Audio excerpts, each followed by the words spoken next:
Start किया जाए। नई यूनिट बायोटेक्नोलॉजी, और 12th वाली एनसीईआरटी में ये इससे बाद केवल इकोलॉजी वाली यूनिट है। इसमें 2 चैप्टर हैं, बायोटेक्नोलॉजी प्रिंसिपल एंड प्रोसेस, और दूसरा चैप्टर है बायोटेक्नोलॉजी का एप्लीकेशन। किसी भी चैप्टर के या किसी भी यूनिट के इंट्रोडक्शन में एक पैराग्राफ लिखा रहता है, उसके बाद एक साइंटिस्ट के बारे में कुछ पॉइंट्स होते हैं। अभी एग्जाम में क्वेश्चंस आ रहे हैं, जो ये पैराग्राफ लिखा है यूनिट के इंट्रोडक्शन का, उससे भी सवाल आ जाते हैं और साइंटिस्ट से। तो इसको पढ़ लेते हैं, कुछ काम की चीजें मिलेंगी तो अंडरलाइन कर लीजिएगा। Ever since the days of René Descartes, रेनी डिस्कार्टिस ये कौन है? तो आंसर देंगे French philosopher, mathematician and biologist of 17th century. तो ये पूछ सकता है किस सेंचुरी में थे। सेंचुरी अगर 17 थे तो ईयर 1600 समथिंग हो गए। ऑल ह्यूमन नॉलेज, स्पेशली जो नेचुरल साइंस थे, were directed to develop a technique या टेक्नोलॉजी जो ऐड करे क्रिएचर कंफर्ट ऑफ क्या, human life and also value of human life. Whole approach to understanding the natural phenomena become anthropocentric. Anthropocentric का मतलब man को ध्यान में रखे। Physics and chemistry give rise to engineering technologies and industries which all work for human comfort and welfare. Major utility of the biological world as a source of food. कोई विशेष सवाल मिला नहीं अभी तक। बायोटेक्नोलॉजी द 20th century, जो 20वीं शताब्दी है, offshoot of modern biology changes our daily life as its product brought qualitative improvement in the health and food production. The basic principle of underlying biotechnological process and the some application are highlighted and discussed in this unit. तो कोई विशेष सवाल मिला नहीं है। एक ये scientist मिले हैं, दूसरा ये कौन है, फ्रेंच फिलोसफर हैं, और किस सेंचुरी के हैं। बस यही 3 क्वेश्चन है, बाकी और कोई विशेष सवाल इसमें नहीं है। फिर ये हर्बर्ट बायर के बारे में लिखा हुआ है। इनके बारे में अंदर चैप्टर में भी लिखा हुआ है, यहाँ भी लिखा है। यहाँ से क्वेश्चन मिल सकता है, तो नाम अंडरलाइन कर लीजिए, Herbert buyer, born 1936 and brought up a corner of western Pennsylvania where railroads and mines were destiny of most young men. He completed graduate work of university कहाँ से, पिट्सबर्ग, कब, 1963, followed by 3-year post graduate study in कहाँ, Yale. 1966 में Boyer took over the assistant professorship of university, कौन सी, California at San Francisco. 1969 में ही performed studies on एक किस पर, तो कहोगे couple of the restriction enzyme of E coli bacterium with specially useful in properties. तो अभी आगे हम लोग पढ़ेंगे जो ई कोलाई से रिस्ट्रिक्शन एंजाइम डिस्कवर किए गए थे, उनमें इनका बड़ा योगदान है। Boyer observe that these enzyme have capability of cutting DNA, DNA के स्ट्रैंड को काट सकते हैं किसी एक पर्टिकुलर फैशन में, which left what has become known as sticky end, जिसके किनारे कैसे होंगे, स्टिकी एंड। ये भी अभी आगे कॉन्सेप्ट में मिलेगा आपको। these coupled end make pasting, जुड़ सकते हैं pieces of DNA in precise exercise, तभी रिकॉम्बिनेंट डीएनए बनेगा। तो फर्स्ट रिकॉम्बिनेंट डीएनए बनाने में हर्बर्ट रायर और स्टैनले कोहेन का बड़ा रोल है। This discovery in turn led to the rich and rewarding conversation of Hawaii with a Stanford scientist. उनका नाम क्या है, स्टैनले कोहेन। तो स्टैनले कोहेन और हर्बर्ट बायर, ये दोनों लोग मिल के काम किए फर्स्ट रिकॉम्बिनेंट डीएनए बनाने में। Cohen had been studying a small ringlets of DNA, जिसको कहते क्या है प्लाज्मिड, ये प्लाज्मिड पर काम कर रहे थे, which float about freely in the cytoplasm of certain bacterial cell, और ये रिप्लिकेट करता था independently from the coding strand of DNA, main DNA से छोड़ के। Cohen had developed a method of removing these plasmid from cell then reinserting them into other cell। तो ये important line है, ये एग्जाम में आ सकती है। किस वैज्ञानिक ने वो मेथड डेवलप किया जिसमें किसी पर्टिकुलर सेल से प्लाज्मिड आइसोलेट कर लिया जाए और उसको दूसरे सेल में इंसर्ट कर दिया जाए? ये किस वैज्ञानिक का काम है? तो आंसर देंगे ये कोहेन का काम है। ठीक है, ये इंपॉर्टेंट। कंबाइन कर लो, combining this process with that of DNA splicing enable Boyer and Cohen to recombine क्या segment of DNA in desire configuration. तो फिर यहाँ से क्वेश्चन मिलेगा, किसने रिकम्बाइन किया सेगमेंट ऑफ डीएनए को किसी डिजायर कॉन्फ़िगरेशन में? तो आंसर फिर क्या देंगे, Herbert and Boyer and Cohen दोनों एक साथ आ जाएंगे। तो ये रिकॉम्बाइन करने का काम दोनों लोगों ने एक साथ किया, लेकिन डीएनए आइसोलेट करने का काम अकेले किया। और इस रिकम्बाइंड डीएनए को इंसर्ट कर दो किसी bacterial cell which could then act as manufacturing a plant for a specific protein. This breakthrough was basis upon which the discipline of biotechnology was founded। तो इनसे जुड़े जो देखिए, इनसे जुड़े जो इनके जीवन के क्वेश्चन है कि उन्होंने कहाँ से पढ़ा, कहाँ से क्या किया, वो भले ही एग्जाम में ना आए, लेकिन उन्होंने जो काम किया वो तो एग्जाम में आएगा। तो काम देख लो कौन कौन से हैं। एक तो ये काम है, ये काम टिक कर लो यहां से। 1969 he performed the studies on couple of restriction enzyme of the E. coli। इन्होंने काम किया उन E. coli के एंजाइम पर जो आइसोलेट हुए थे। दो, ये कपल का मतलब दो एंजाइम थे। ठीक है, ये आगे दो भी पढ़ेंगे हम लोग। एक ये क्वेश्चन है। दूसरा क्वेश्चन आपको ये मिलेगा कोहेन वाला।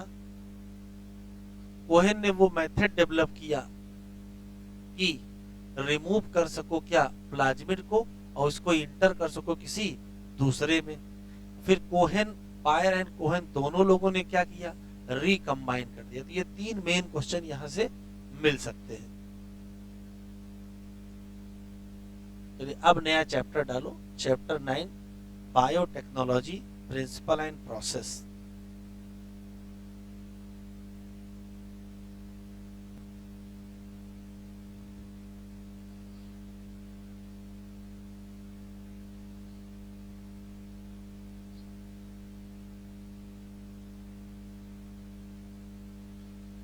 Chapter bio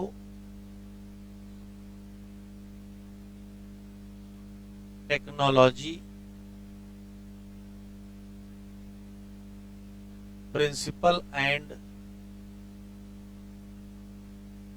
process.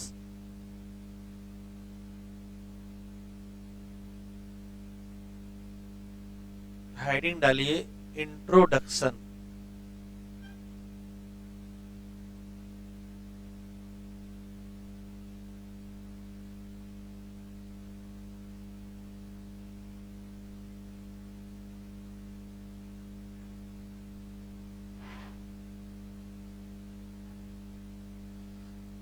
तीन बातें हैं।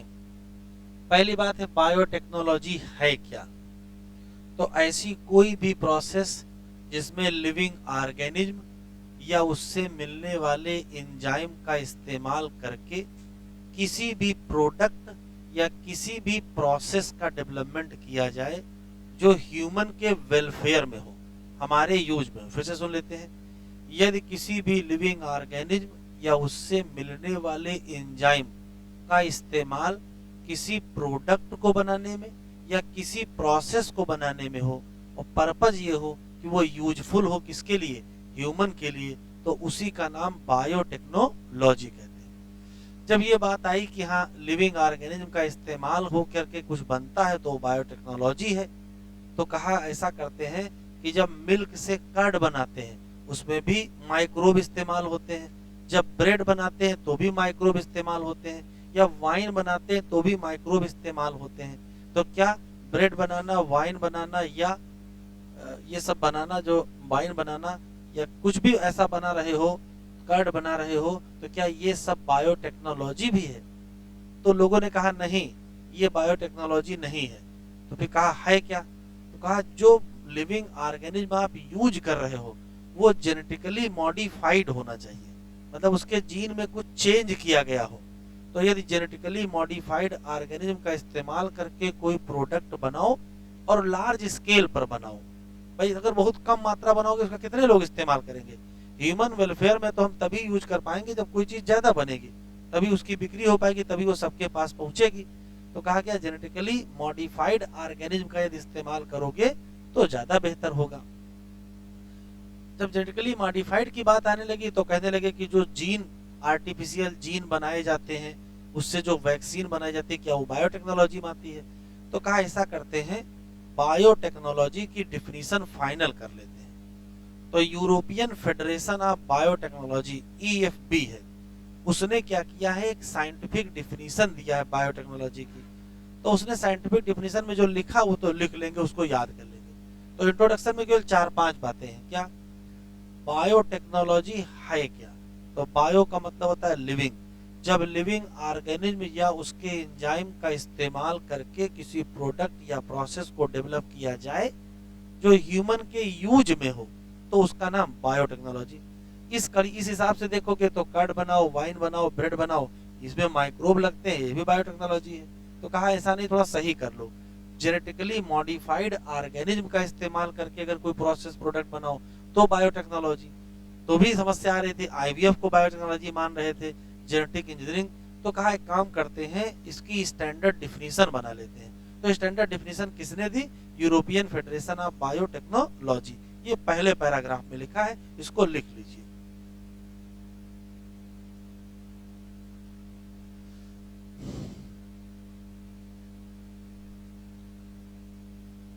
Any process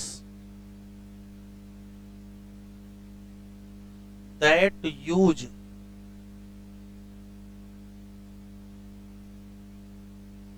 living organism या enzyme of organism to produce a product या process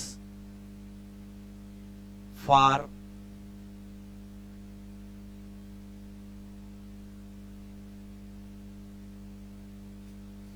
use of human।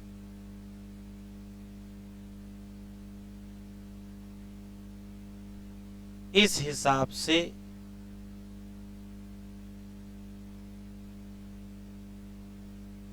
Making curd, bread, wine, ये सब माइक्रोब मीडिएटेड प्रोसेस है। तो इन सब को भी क्या मान लिया गया?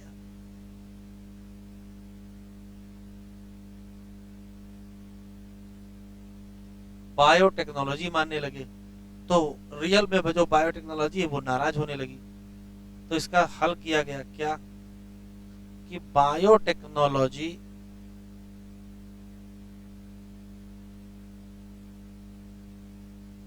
यूज करती है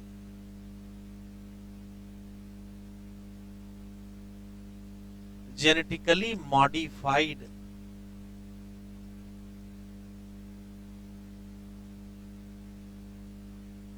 ऑर्गेनिज्म। तो जब जेनेटिकली मॉडिफाइड ऑर्गेनिज्म यूज करोगे, काहे के लिए? प्रोडक्ट बनाओ in large scale, large scale product बनाऊं, इसमें भी कंफ्यूजन हो रहा था। आईवीएफ इन लैब, वहां भी तो मेल और फीमेल गैमेट को आर्टिफिशियली मिलाया जा रहा है, रिकॉम्बिनेशन तो हो ही रहा होगा ना। या क्रिएट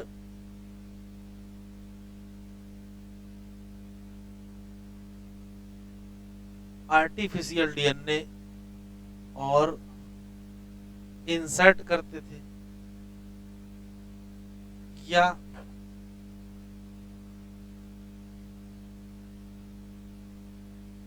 डीएनए वैक्सीन की सिंथेसिस करते थे। इन सब को बायोटेक्नोलॉजी मान लेते थे।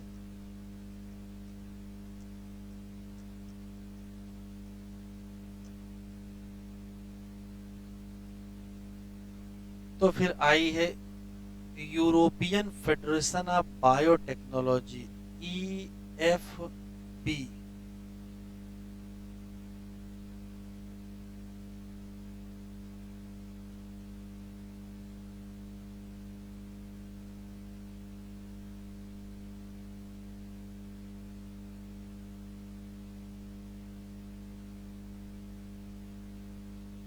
इसने क्या किया है, गेव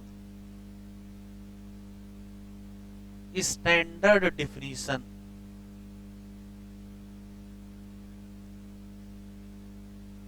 ऑफ बायोटेक्नोलॉजी।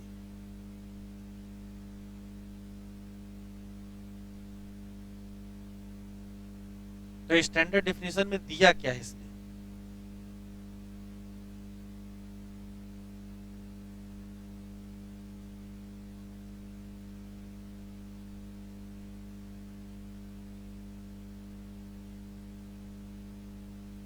तो इन्होंने कहा है द इंटीग्रेशन ऑफ नेचुरल, प्राकृतिक जो प्रोसेस है,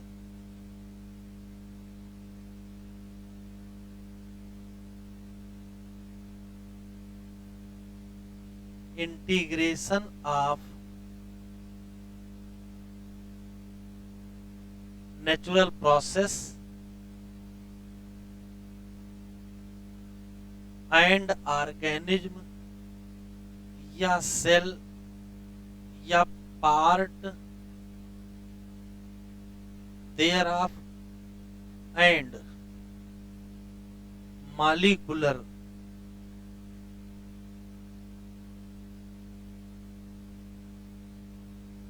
एनालॉग टू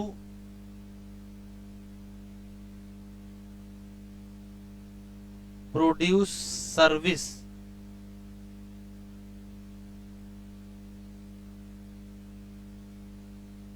कह रहे हैं कि आज जो बायोटेक्नोलॉजी आप पढ़ रहे हो, जिसको मॉडर्न बायोटेक्नोलॉजी कहते हैं, वो कहां से आ गई।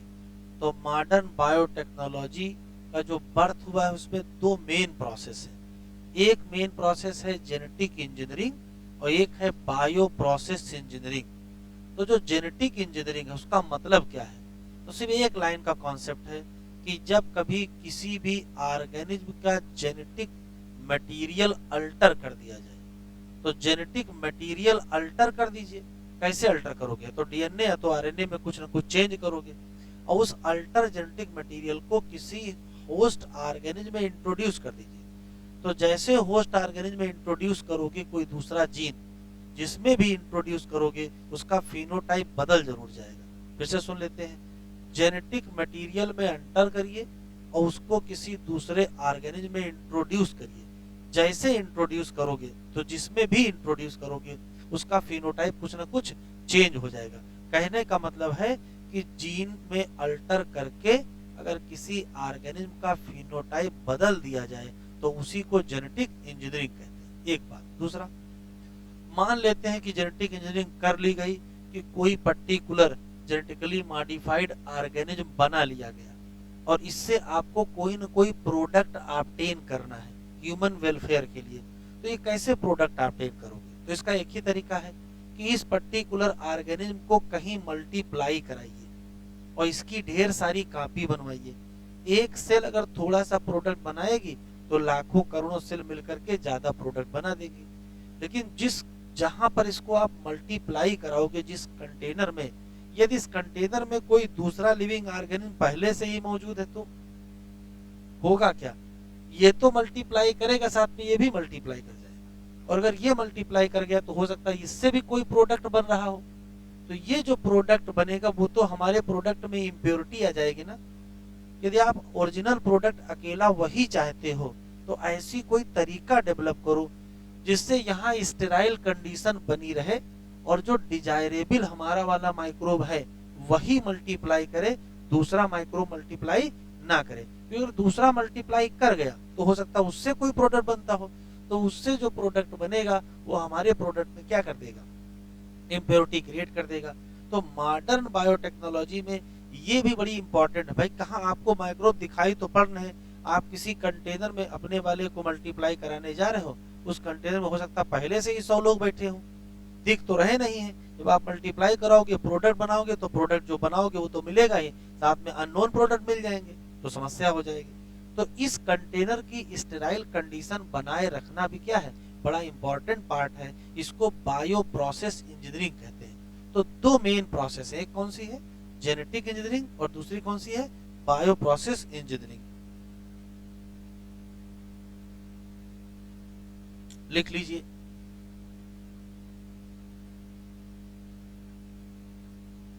Birth of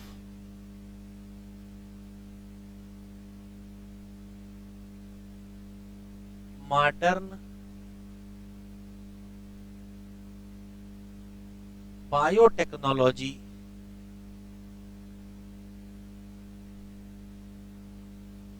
related with two core process। अब वो दो कोर प्रोसेस कौन सी है, तो पहली है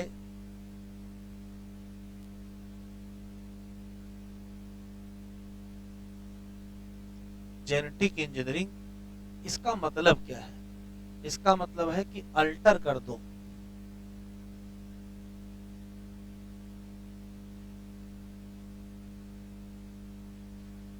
जेनेटिक मटेरियल में। अब जेनेटिक मटेरियल में एंटर करना है तो या तो क्या अल्टर कर दो डीएनए, या तो क्या अल्टर कर दो आरएनए, और अल्टर करने के बाद इसको इंट्रोड्यूस कर दो इन अदर ऑर्गेनिज्म, और इंट्रोड्यूस करने का रिजल्ट हो जाएगा अल्टर हो जाएगा इन phenotype of organism। तो हिंदी में बात यह है कि किसी पर्टिकुलर ऑर्गेनिज्म का जेनेटिक मटेरियल अल्टर करके ऑर्गेनिज्म का क्या बदल दिया जाए, फिनोटाइप बदल दिया जाए, तो उसी का नाम क्या हो जाएगा जेनेटिक इंजीनियरिंग। और दूसरी प्रोसेस है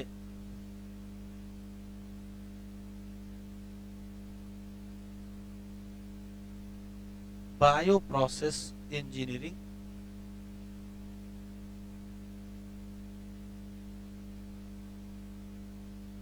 ये वो कंडीशन है या ये वो तरीका है जिसमें मेंटेन करना है स्टेराइल कंडीशन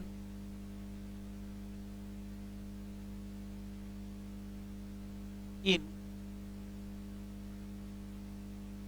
बायोकेमिकल प्रोसेस। जो भी प्रोसेस आप करवा रहे हो उसमें स्टेराइल कंडीशन बनी रहे, क्यों, to growth of only desirable organism, या सेल रिजल्ट क्या होगा ओनली प्रोडक्शन होगा of of desired product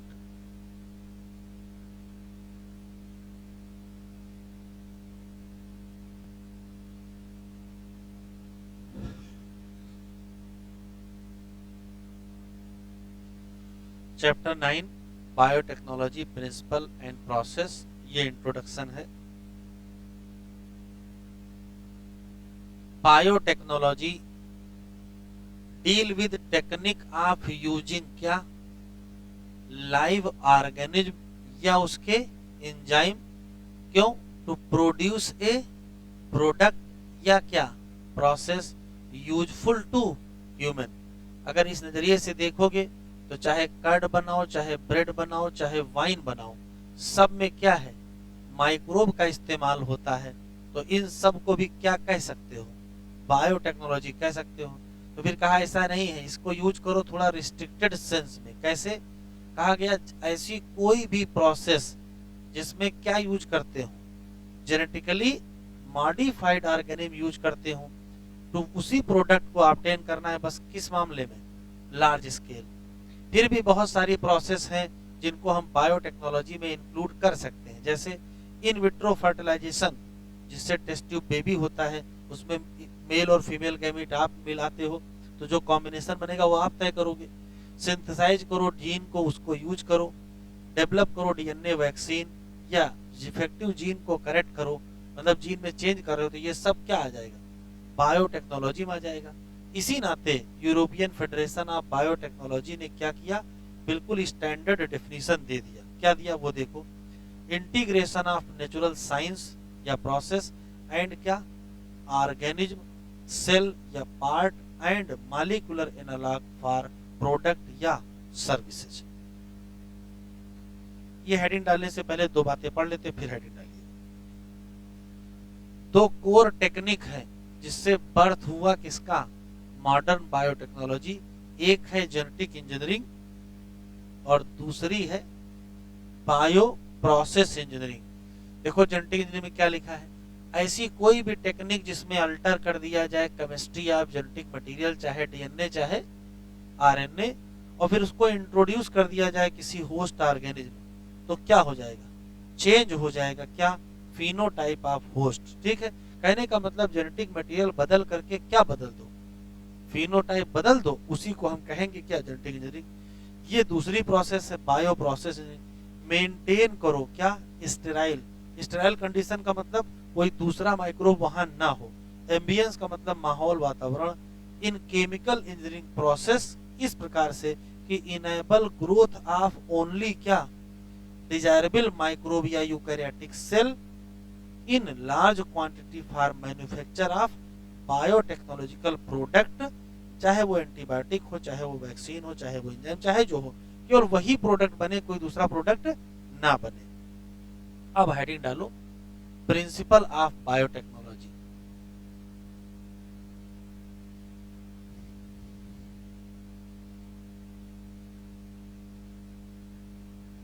principle of biotechnology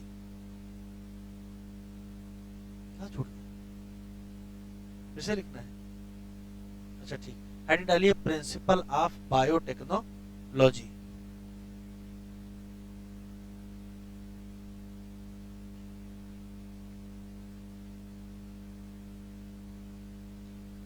अच्छा, एनसीईआरटी ने क्या किया है, प्रिंसिपल ऑफ बायोटेक्नोलॉजी हेडिंग डाले हैं और फिर पैराग्राफ बदल बदल के लिखते चले गए। हम लोग क्या करेंगे, हर पैराग्राफ की हेडिंग अलग कर देंगे, तो उससे चीजें आसान रहेगी। तो मेन हेडिंग डालिए प्रिंसिपल ऑफ बायोटेक्नोलॉजी, और उसमें साइड हेडिंग डालिए नीड ऑफ बायोटेक्नोलॉजी।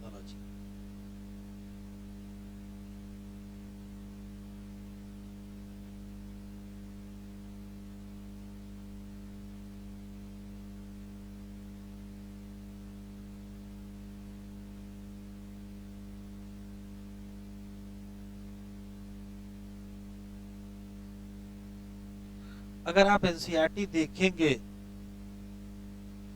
तो एनसीईआरटी में देखिए यहाँ हेडिंग पड़ी प्रिंसिपल ऑफ बायोटेक्नोलॉजी, फिर यहां से लेकर के यहां तक एक पैराग्राफ लिखा है, हेडिंग नहीं पड़ी है। फिर यहां से लेकर के यहां तक एक पैराग्राफ लिखा है, फिर कोई हेडिंग नहीं पड़ी है। फिर यहां से फिर शुरू कर दिए नया पैराग्राफ, और ये पैराग्राफ यहां तक आया है, ठीक है, यहां तक। फिर ये 3 अलग बातें लिखी हैं, बातें ही तीनों अलग हैं। उसके बाद फिर टूल शुरू हुआ है। तो टूल से पहले वास्तव में 3 छोटी छोटी हेडिंग्स हैं, हम लोग इसको अलग अलग पार्ट में पढ़ लेंगे। तो पहले हम लोग इतना पढ़ेंगे। तो हेडिंग डालिए, नीड ऑफ बायोटेक्नोलॉजी।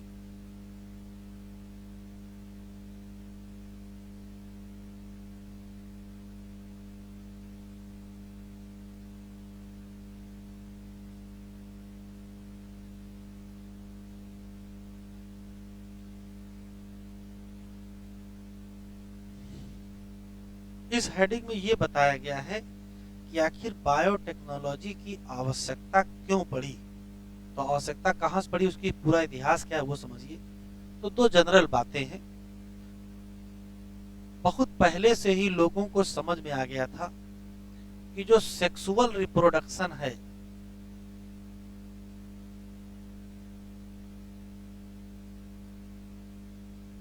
अभी लिखिएगा नहीं, जो सेक्सुअल रिप्रोडक्शन है वो बेहतर है, has advantage over asexual reproduction. लोगों को बहुत पहले ही समझ में आ गया था कि एसेक्सुअल रिप्रोडक्शन से बेहतर सेक्सुअल रिप्रोडक्शन है। क्यों? तो क्यों का जवाब दिया गया है कि जो एसेक्सुअल रिप्रोडक्शन है, ये सब इसी हेडिंग में लिखा हुआ है। इस रिप्रोडक्शन का रिजल्ट ये होता है कि इसमें कोई वेरिएशन नहीं आती है। तो जो जेनेटिक कंडीशन रहती है वो स्टेबल बनी रहती है, या वो मेंटेन रहती है, या उसको कहते हैं रिजर्व कहते हैं, या प्रिजर्व भी कह सकते हैं। तो एसेक्सुअल रिप्रोडक्शन में जब पेरेंट से प्रोजनी बनते हैं तो प्रोजनी और पेरेंट में कोई अंतर नहीं होता है, क्योंकि इसमें मियोसिस तो हुई नहीं, इसमें फर्टिलाइजेशन तो हुआ नहीं है। तो जेनेटिक कंडीशन प्रिजर्व रहती है या मेंटेन रहती है और कोई चेंज नहीं आता है। इसकी खास बात यह है कि नो वेरिएशन। इसका मतलब क्या है? जेनेटिक कंडीशन प्रिजर्व रहती है या मेंटेन रहती है। जेनेटिक कंडीशन में कोई चेंज नहीं आता है। लेकिन जैसे ही हम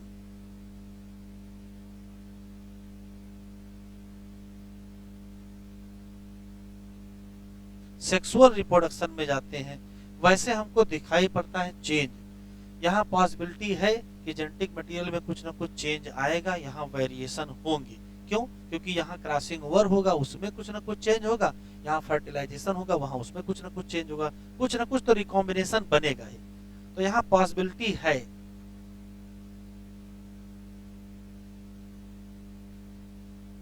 वेरिएशन की या चेंज की इन जेनेटिक कॉन्स्टिट्यूशन, ये बहुत पहले समझ में आ गया था। इसी नाते बहुत पहले से ही ह्यूमन ने क्या स्टार्ट कर दिया था? ह्यूमन ने स्टार्ट कर दिया था आर्टिफिशियल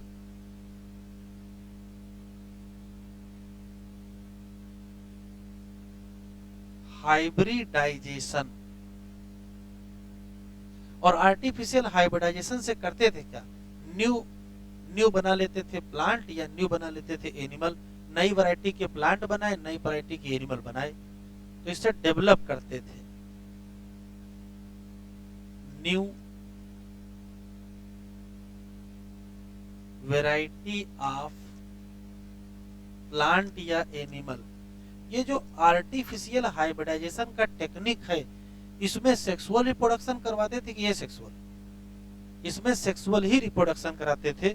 और आर्टिफिशियल हाइब्रिडेशन की जो टेक्निक होती थी, इसको ब्रीडिंग प्रोग्राम कहते थे।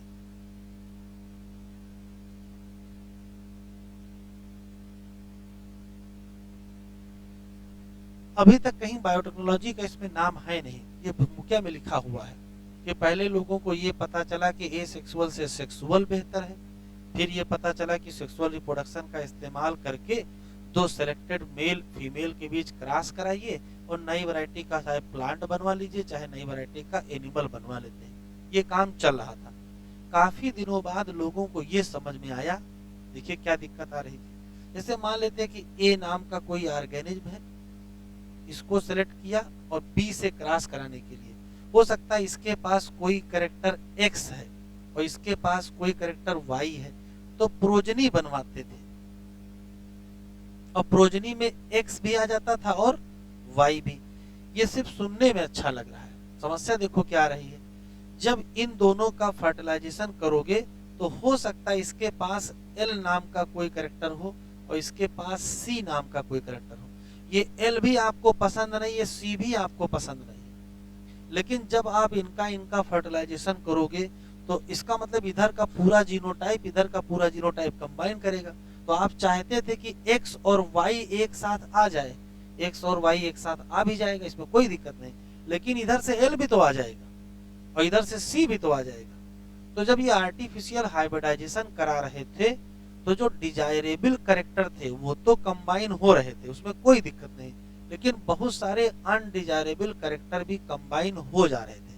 अब इनके पास कोई तरीका नहीं था, या तो भाई इसका इससे फर्टिलाइजेशन ना कराएं, नहीं कराएंगे तो ये दोनों एक साथ इकट्ठा नहीं होंगे, तो ये दोनों भी इकट्ठा नहीं होंगे।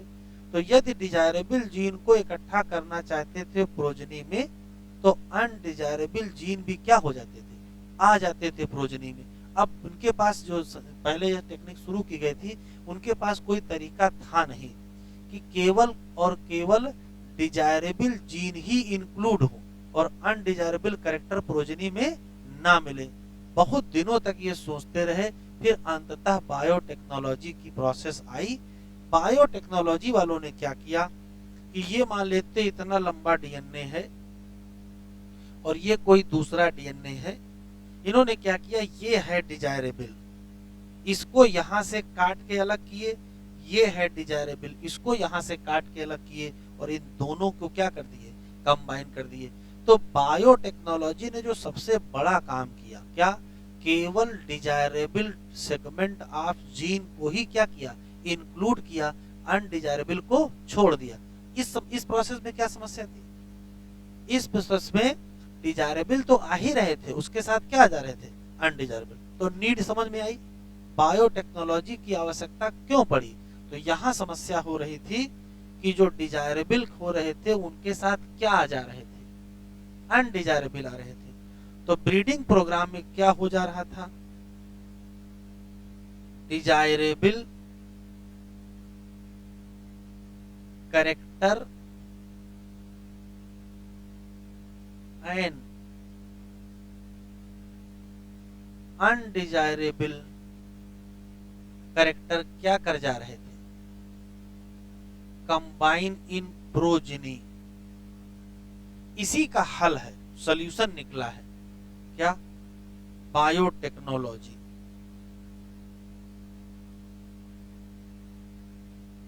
इसने केवल ओनली इंक्लूजन किया इसका डिजायरेबल जीन और नहीं किया नॉट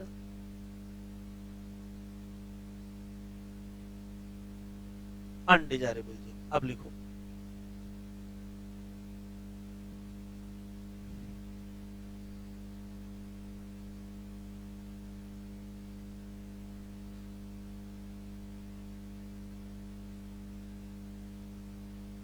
कह रहा इसकी तो आप प्रशंसा करोगे ही, यू प्रॉब्ली एप्रिसिएट, क्या,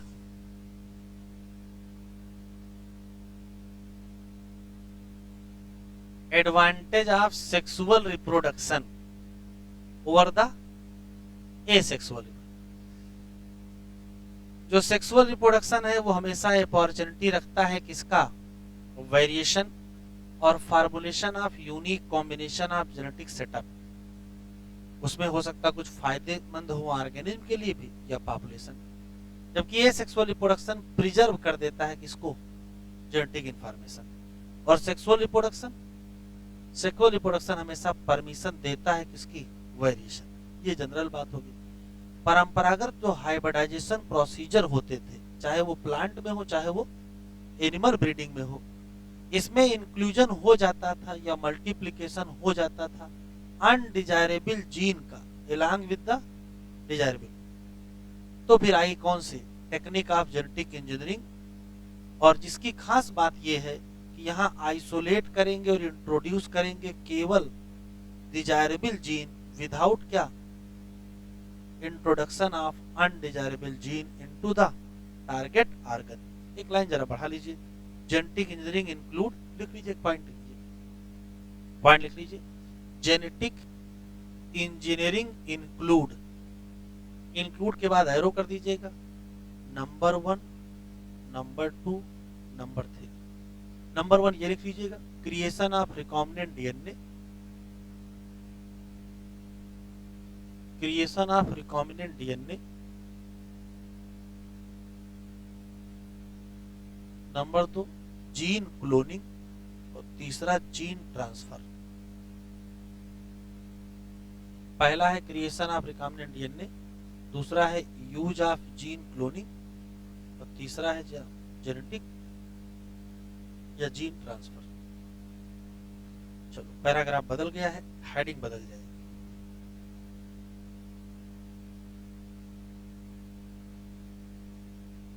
हेडिंग डालिए, fate of piece of DNA in alien organism.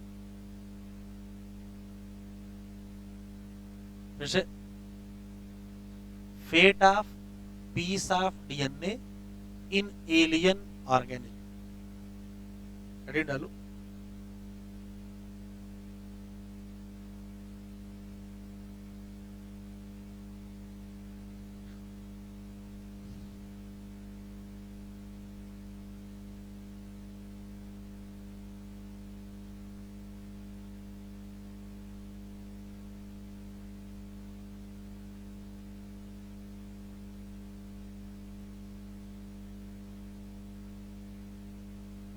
इस पैराग्राफ में जो लिखा है उसका इस्तेमाल पिछले साल एग्जामिनर ने कर लिया।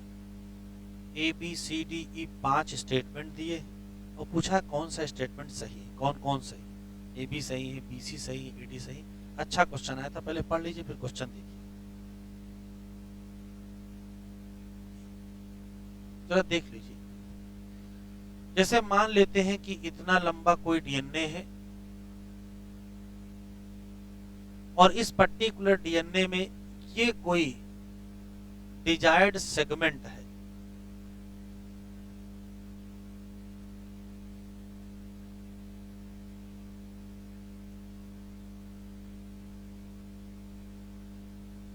जो डिजायर्ड सेगमेंट ऑफ डीएनए होता है, इस डीएनए को एलियन डीएनए कहते हैं, या इसी को डिजायर्ड डीएनए कहते हैं, या इसी को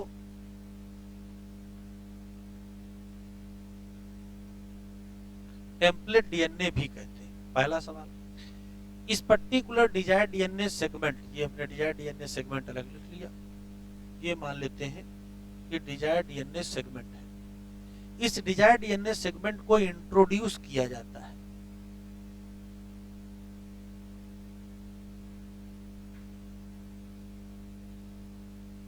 किसी भी ऑर्गेनिज्म या सेल में।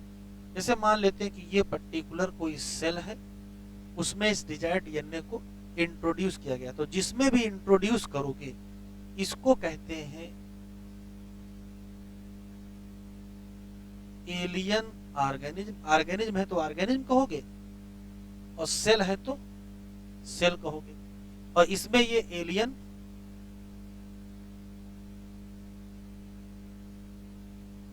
क्या, एलियन का मतलब दूसरे ग्रह से नहीं आया है, यहाँ एलियन का मतलब बाहर से आया है। देख लो, ये एलियन ऑर्गेनिज्म, इसी एलियन ऑर्गेनिज्म को होस्ट ऑर्गेनिज्म भी कहते हैं।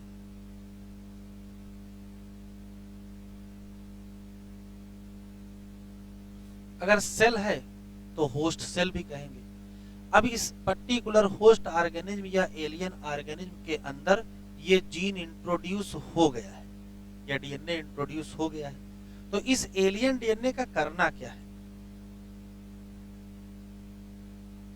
तो ध्यान से सुनिए, इस एलियन डीएनए को यहाँ इंट्रोड्यूस इस पर्पस से किया गया है कि कल को जब ये सेल मल्टीप्लाई करे तो उसके साथ ये भी मल्टीप्लाई करे। तो अगर ये सेल मल्टीप्लाई करने के साथ ये मल्टीप्लाई कर गया तो जितनी कॉपी इस सेल की बनेगी उतनी ही कॉपी इस सेल की बन जाएंगी। यदि इस एलियन डीएनए से कोई प्रोडक्ट मिलता होगा तो जब ढेर सारी इसकी कॉपी बन जाएंगी तो ढेर सारा हमको प्रोडक्ट मिलेगा। तो मेन टारगेट यही है कि ये एलियन डीएनए मल्टीप्लाई करे along with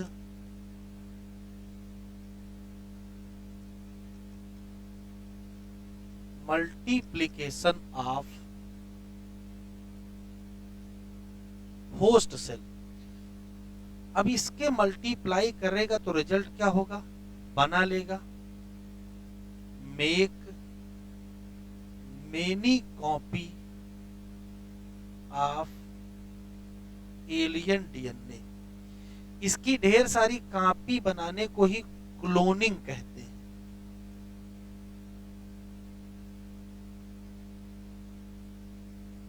एलियन डीएनए तो क्लोनिंग करना बहुत इंपॉर्टेंट है। अब असली समस्या ये है कि यदि ये मल्टीप्लाई किया मतलब क्लोनिंग हुई तब तो हमको प्रोडक्ट मिलेगा, और अगर ये मल्टीप्लाई नहीं किया तो फिर क्लोनिंग नहीं होगी, तो फिर प्रोडक्ट भी हमको नहीं मिलेगा। तो असली जो समस्या खड़ी हो रही है वो ये कि जब इस एलियन डीएनए को यहाँ इंट्रोड्यूस करते हो तो दिक्कत ये हुई है कि ये जब यहाँ अपने ओरिजिनल डीएनए के साथ था तो इस ओरिजिनल डीएनए की जब कॉपी बनाई जाती थी तो इस हिस्से की भी कॉपी बन जाती थी। अब क्या किए हो, इसको इसने काट लियो, यहाँ इंट्रोड्यूस कर दिए हो, तो यहाँ जा करके इसकी कॉपी बन ही नहीं पा रही। इसके पास ये योग्यता नहीं है कि ये सेल्फ रेप्लिकेट कर सके, not able to self replicate. तो वैज्ञानिकों के सामने जो सबसे बड़ी समस्या आके खड़ी हो गई कि ऐसा क्या किया जाए कि ये जीन यहाँ इंट्रोड्यूस किया, चलो इंट्रोड्यूस कर लेते हैं, लेकिन इंट्रोड्यूस करने के बाद इसकी कॉपी भी तो बननी चाहिए, और इसके पास कॉपी बनाने की अपनी योग्यता नहीं है। इसका हल कुछ ना कुछ तो निकालना पड़ेगा। तो हल क्या है? एक काम करते हैं, इस पर्टिकुलर एलियन डीएनए का जो जीनोम होगा इसको होस्ट जीनोम कहते हैं।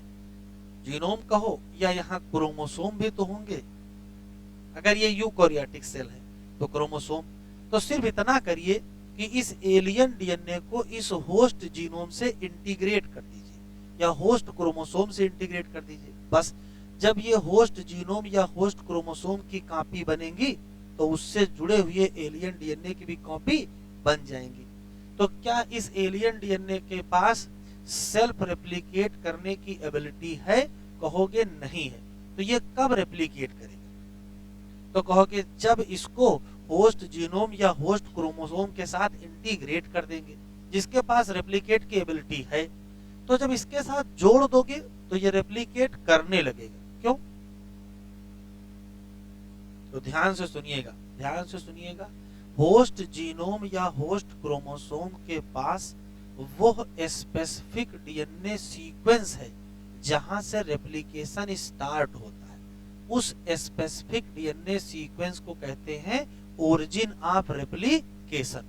तो जब आप इसको होस्ट जीनोम के साथ जोड़ दोगे जिसके पास ओरिजिन ऑफ रेप्लिकेशन पहले से मौजूद है, तो जब इसकी कॉपी बनेगी तो उसके साथ इसकी भी कॉपी बन जाएगी। तो होस्ट जीनोम या होस्ट क्रोमोसोम के पास एबिलिटी है इसकी रेप्लिकेशन की। क्यों? क्योंकि इसके पास है क्या? हैव ओरिजिन ऑफ रेप्लिकेशन, जबकि जो एलियन डीएनए है इसके पास नहीं है, not ability to self replicate in host cell, तो फिर क्या करना पड़ेगा, इसी नाते इस एलियन डीएनए को इंटीग्रेट करना पड़ेगा इसके साथ।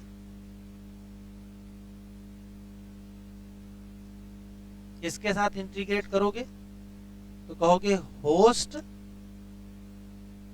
जीनोम के साथ इंटीग्रेट करोगे, तभी क्या हो पाएगा, तभी इसकी कॉपी बन पाएंगी या क्लोनिंग हो पाएगी। तो ओवरव्यू आप समझ लीजिए क्या है, किसी भी पर्टिकुलर डिजायर्ड डीएनए सेगमेंट को डिजायर्ड डीएनए कहते हैं या एलियन डीएनए कहते हैं या उसी को टेम्पलेट डीएनए कहते हैं। इस पर्टिकुलर एलियन डीएनए या डिजायर्ड डीएनए को किसी ऑर्गेनिज्म में आप इंट्रोड्यूस करोगे, सेल में इंट्रोड्यूस करोगे, जिसमें भी आप इंट्रोड्यूस करोगे उसी का नाम एलियन ऑर्गेनिज्म या होस्ट ऑर्गेनिज्म होगा। जब आप इंट्रोड्यूस करोगे तो पर्पज आपका ये है कि इसको ये मल्टीप्लाई कर जाए किसके साथ, होस्ट सेल के साथ, और जब मल्टीप्लाई कर जाएगा तो इसकी ढेर सारी कॉपी बनेगी और इसी को हम क्लोनिंग ऑफ एलियन डीएनए कहेंगे, और तभी हमको क्या मिलेगा, प्रोडक्ट मिलेगा। लेकिन एक समस्या खड़ी हो गई, इसके पास योग्यता ही नहीं है कि यह जाके वहां रेप्लिकेट कर सके, तो ये योग्यता है नहीं इसके पास। लेकिन योग्यता किसके पास है, होस्ट जीनोम या होस्ट क्रोमोसोम के पास योग्यता है कि वो जाकर के वहां कॉपी, वो मतलब अपने में ही है, वो कॉपी बना ही लेगा। तो एक काम करते हैं, पता करते हैं कि ये कॉपी बना क्यों लेता था। तो इसके पास क्या था, स्पेसिफिक डीएनए सीक्वेंस जहां रेप्लिकेशन स्टार्ट होता है उसको कहते क्या है, origin of replication.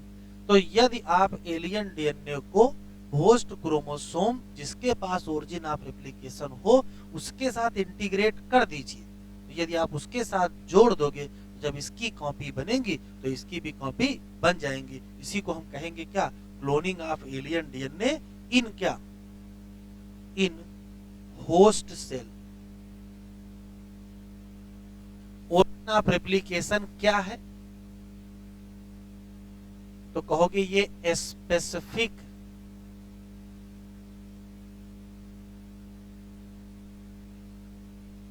DNA sequence जो क्या करता है, दैट इनिशिएट रेप्लिकेशन। जैसे लिखा ऐसे लिख लीजिए, फिर पॉइंट में भी कुछ लिख लेंगे।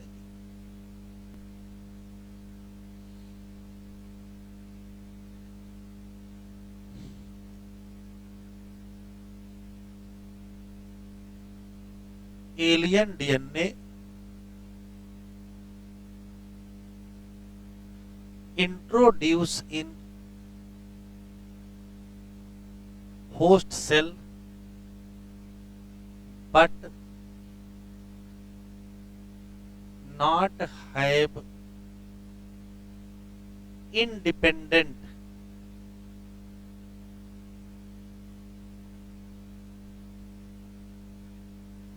ability of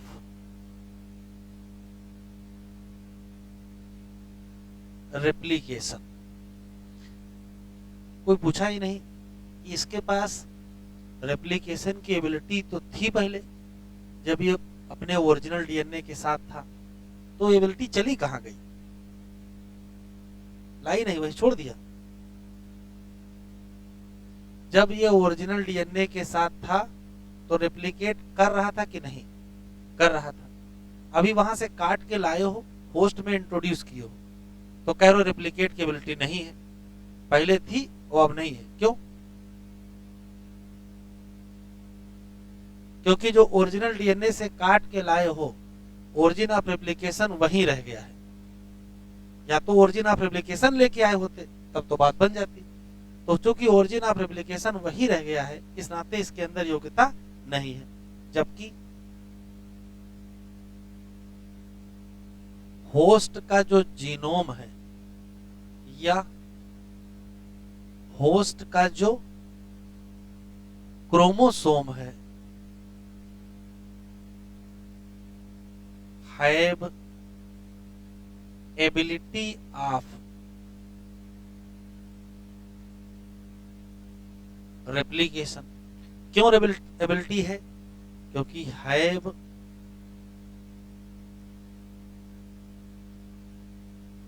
origin of replication, और वो क्या है, वही बताया है कि स्पेसिफिक डीएनए सीक्वेंस है जहां से रेप्लिकेशन स्टार्ट होता है। ये क्या है, स्पेसिफिक डीएनए सीक्वेंस जो इनिशिएट करता है किसको, रेप्लिकेशन को।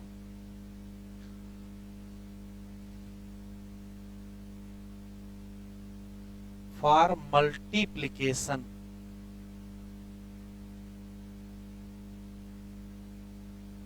Of alien DNA in host cell, क्या करना चाहिए, alien DNA must B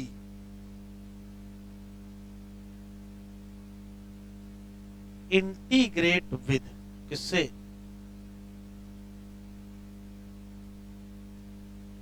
host genome या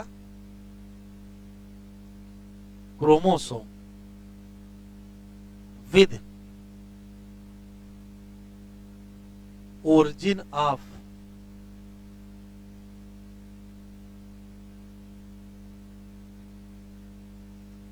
रेप्लिकेशन। और यदि आप ओरिजिन ऑफ रेप्लिकेशन वाले के साथ इंटीग्रेट कर दिए तो रिजल्ट क्या होगा, बन जाएंगी multiple copies of alien DNA, और इसी को कहोगे क्या, क्लोनिंग ऑफ एलियन डीएनए। बस 3 बातें, यदि चाहते हो कि इसकी कॉपी बने तो इसको होस्ट जीनोम के साथ इंट्रोड्यूस करना ही पड़ेगा, और उस होस्ट जीनोम के साथ इंट्रोड्यूस करिए जिसके पास क्या हो, ओरिजिन ऑफ रेप्लिकेशन हो, तो जब उसकी कॉपी बनेगी तो इसकी भी कॉपी बन जाएगी। क्वेश्चन देख लो जरा, बढ़िया सवाल है।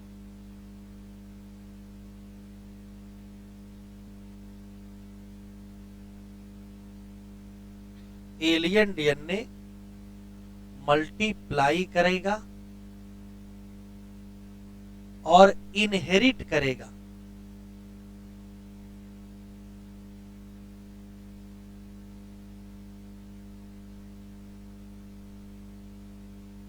एलांग क्या, होस्ट डीएनए।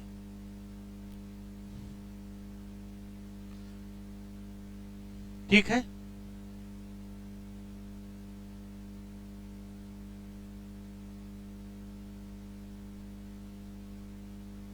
तो सब सीधा सा कॉन्सेप्ट है, उसके पास सेल्फ रेप्लिकेशन की एबिलिटी नहीं है, अगर चाहते हो कि वो रेप्लिकेट हो तो उसको होस्ट के जीनोम के साथ जोड़ दो। होस्ट के जीनोम के साथ क्यों जोड़ दो, क्योंकि होस्ट के जीनोम के पास एबिलिटी है रेप्लिकेट, क्यों, उसके पास क्या है, ओरिजिन ऑफ रेप्लिकेशन है।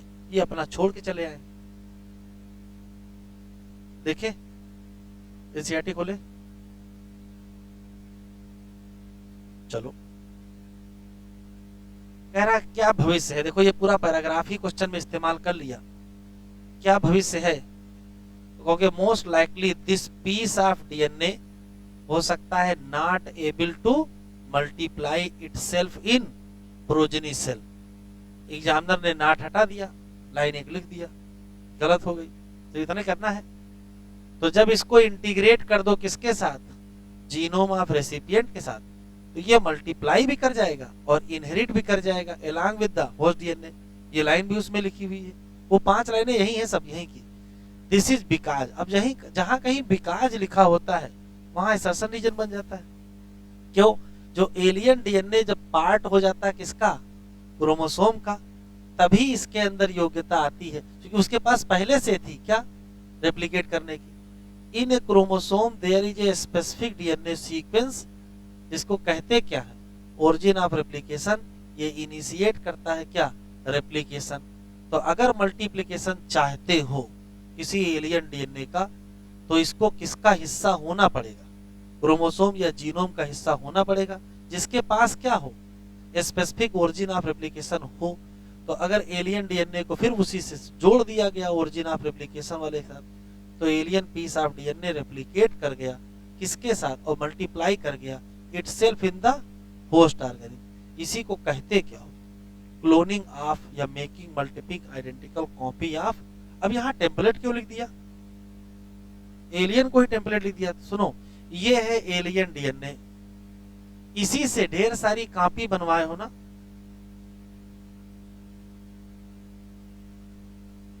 तो जिससे ढेर सारी कॉपी बनवाई जाएगी उसी का नाम क्या रखोगे भाई। इस डीएनए से ये डीएनए बनाया, इसको टेम्पलेट नहीं कहोगे, तो चाहे उसको एलियन कहो, चाहे उसको डिजायर्ड कहो, चाहे उसको टेम्पलेट कहो। क्लियर यहां तक?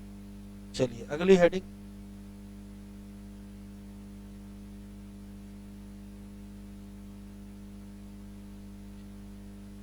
Construction of artificial recombinant DNA.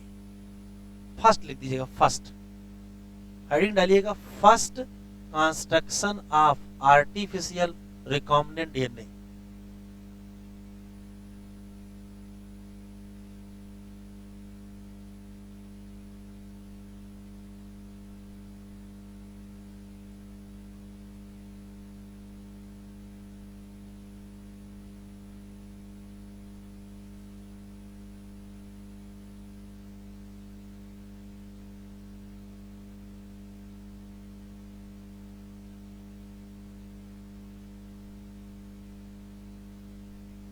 Artificial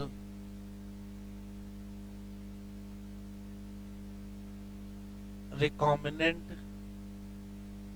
DNA. Construction of first construction of artificial recombinant DNA किसने किया था, तो याद कर लेना है भाई। साइंटिस्ट का नाम है स्टैनले कोहेन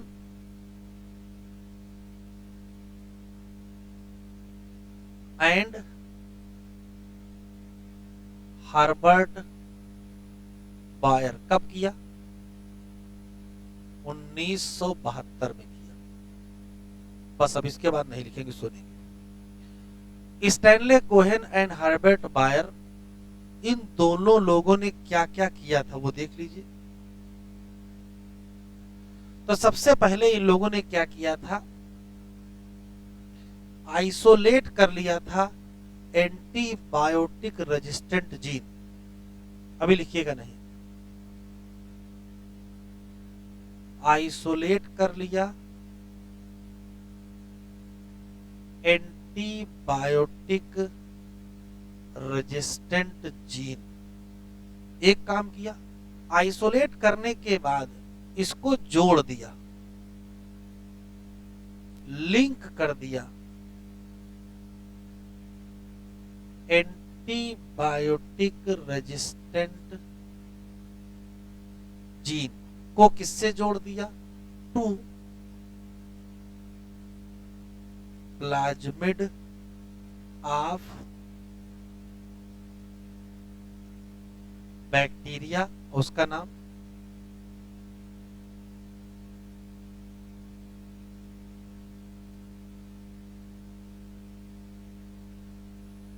अभी लिखो नहीं, सुन लो। सबसे पहला काम तो इन्होंने ये किया, आइसोलेट, और दूसरा काम इन्होंने ये किया, लिंक किया। अब दोनों काम बड़े हैं। अब आइसोलेट कहां से किया, तो आइसोलेट किए फ्रॉम बैक्टीरिया। उस बैक्टीरिया का नाम नहीं दिया, इधर देख लो। मान लेते हैं कि ये कोई पर्टिकुलर बैक्टीरिया है, उस पर्टिकुलर बैक्टीरिया का ये कोई प्लाज्मिड है। पहले इस प्लाज्मिड को बाहर निकाल लीजिए, ये प्लाज्मिड बाहर आ गया। इस प्लाज्मिड का मान लेते हैं कि ये वो हिस्सा है जहां पर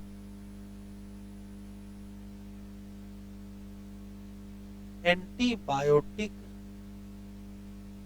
रेजिस्टेंट जीन है। तो सबसे बड़ा मुश्किल ये काम है कि इतने बड़े प्लाज्मिड में से सिर्फ इतना ही हिस्सा एंटीबायोटिक रेजिस्टेंट वाला है, इतना ही हिस्सा काट के अलग करो, बाकी छोड़ दो। तो अपने हाथ से देख के कैंची से तो काटेंगे नहीं, करेंगे कैसे? कोई न कोई टेक्निक होनी चाहिए। तो from bacteria by use of, तो आंसर देंगे रिस्ट्रिक्शन एंजाइम, जिनको कहते क्या है?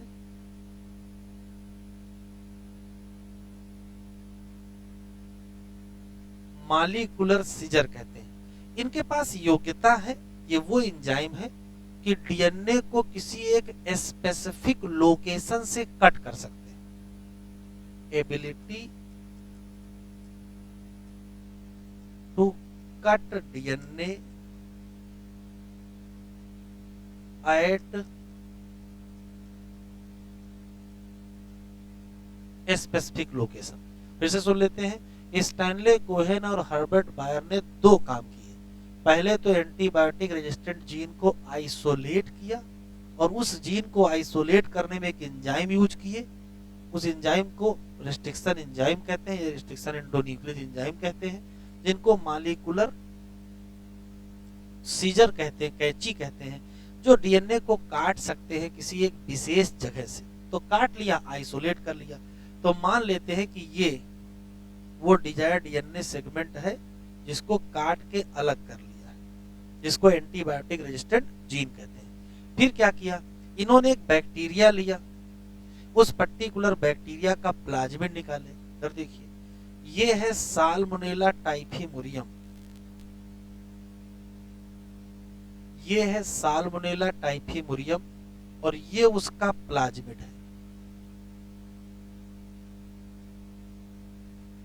इस प्लाज्मिड को बाहर निकाल लिए। अब ये देखिए प्लाज्मिड है और ये डिजायर्ड डीएनए है जो एंटीबायोटिक रेजिस्टेंट जीन है। क्या किया, इस प्लाज्मिड को ओपन कर दिए,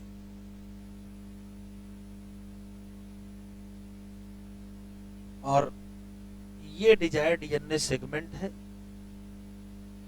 फिर इन दोनों को जोड़ देना है, इसको और इसको जोड़ देंगे तो बनेगा क्या? ये तो साल्मोनेला टाइफीमुरियम का प्लाज्मिड है, और ये क्या है, वो डिजायर्ड एंटीबायोटिक रेजिस्टेंट है। ये जो बना इसी को कहेंगे रिकॉम्बिनेंट डीएनए। बनाने के बाद करोगे क्या? इसको कहीं ना कहीं इंट्रोड्यूस करना पड़ेगा। तो ये भी पूछा था कि इसको इंट्रोड्यूस कहाँ किए, तो इसको इंट्रोड्यूस कर दिए ई कोलाई में।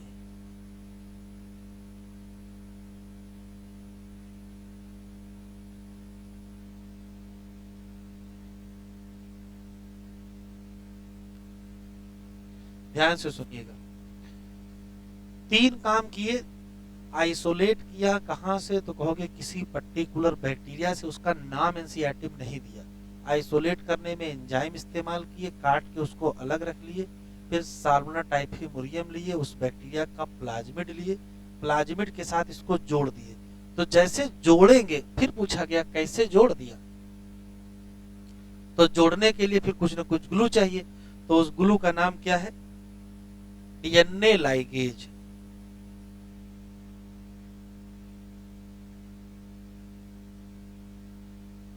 तो कह रहे हैं कि ये सफल इस नाते हो पाए कि दो एंजाइम खोजे जा चुके थे।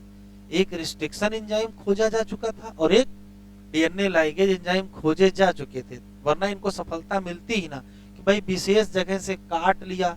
फिर इस प्लाज्मिड को भी तो विशेष जगह से काटे, काटने के बाद जोड़ लिया और क्या बना लिया, रिकॉम्बिनेंट डीएनए बना लिया। तो जब रिकॉम्बिनेंट डीएनए बना लिए तो वो कैसे बना लिए, तो कहोगे जोड़ने के बाद। और जोड़े कैसे, तो कहोगे डीएनए लाइगेज। फिर इंट्रोड्यूस कहाँ कर दिए, ई कोलाई में इंट्रोड्यूस। अब इंट्रोड्यूस करने के बाद क्या होगा, तो इंट्रोड्यूस करने के बाद वही समस्या फिर खड़ी हो जाएगी। क्या अभी बताए थे कि यदि आप एलियन डीएनए किसी दूसरे ऑर्गेनिज्म में इंट्रोड्यूस करते हो तो ये संभावना है कि हो सकता है वहां वो कॉपी ना बनाए, और अगर कॉपी नहीं बनी तो उसका फिर कोई मतलब नहीं है। कॉपी अगर बनेगी तभी आपकी प्रोसेस सफल होगी। तो होस्ट जो यहाँ होस्ट के नाम पर कौन है, ई कोलाई, वहां जाकर के इस रिकॉम्बिनेंट डीएनए को क्या करना चाहिए, मल्टीप्लाई करना चाहिए। यदि ये रिकॉम्बिनेंट डीएनए मल्टीप्लाई कर गया, इसका मतलब antibiotic resistant gene E coli में मल्टीप्लाई कर गया, इसका मतलब क्लोनिंग हो गई किसकी, एंटीबायोटिक रेजिस्टेंट जीन की, किसमें, ई कोलाई में। फिर से सुन लेते, फिर पॉइंट लिखेंगे। पहला सवाल है कि पहला रिकॉम्बिनेंट डीएनए किसने बनाया, तो कहोगे Stanley Cohen and Herbert Boyer ने बनाया। कब, 1972।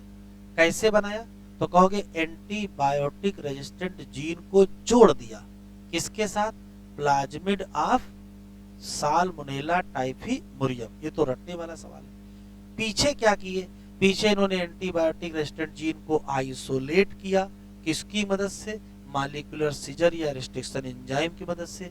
पीछे क्या किया, इन्होंने साल्मोनेला टाइफीमुरियम का प्लाज्मिड निकाले, उसको काटे, फिर उसमें जोड़ दिए, किसकी मदद से, डीएनए लाइगेज की मदद से, और तब बना लिए क्या, एक रिकॉम्बिनेंट डीएनए या रिकॉम्बिनेंट प्लाज्मिड बना लिए।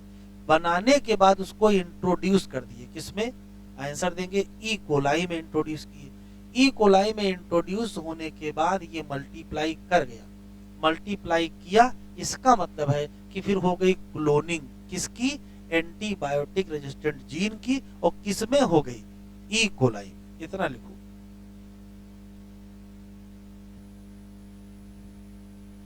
थोड़ा सा और देख लो, हो गया तक। जैसे मान लेते हैं कि ये एंटीबायोटिक रेजिस्टेंट जीन है, लिखते चलेंगे।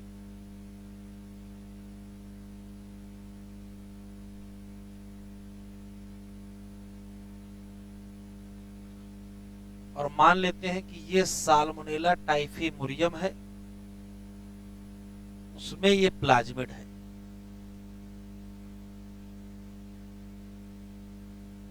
और इस प्लाज्मिड को बाहर निकाल लेंगे,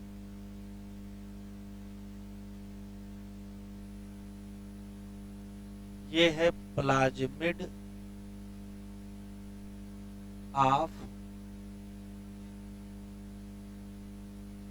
साल्मोनेला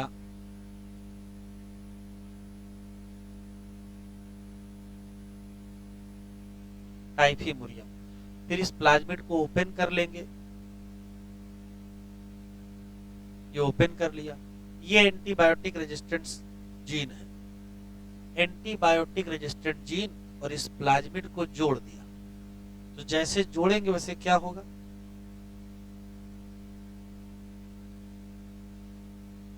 ये तो साल्मोनेला टाइफीमुरियम वाला हिस्सा है, और ये एंटीबायोटिक रेजिस्टेंट जीन वाला हिस्सा है। तो ये बना क्या, ये बना रिकॉम्बिनेंट डीएनए।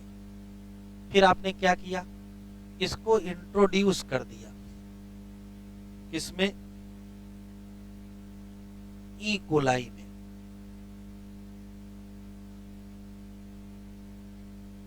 जो कि क्या काम कर रही है, होस्ट सेल का काम। मान लेते हैं ये ई कोलाई का उसका अपना प्लाज्मिड है,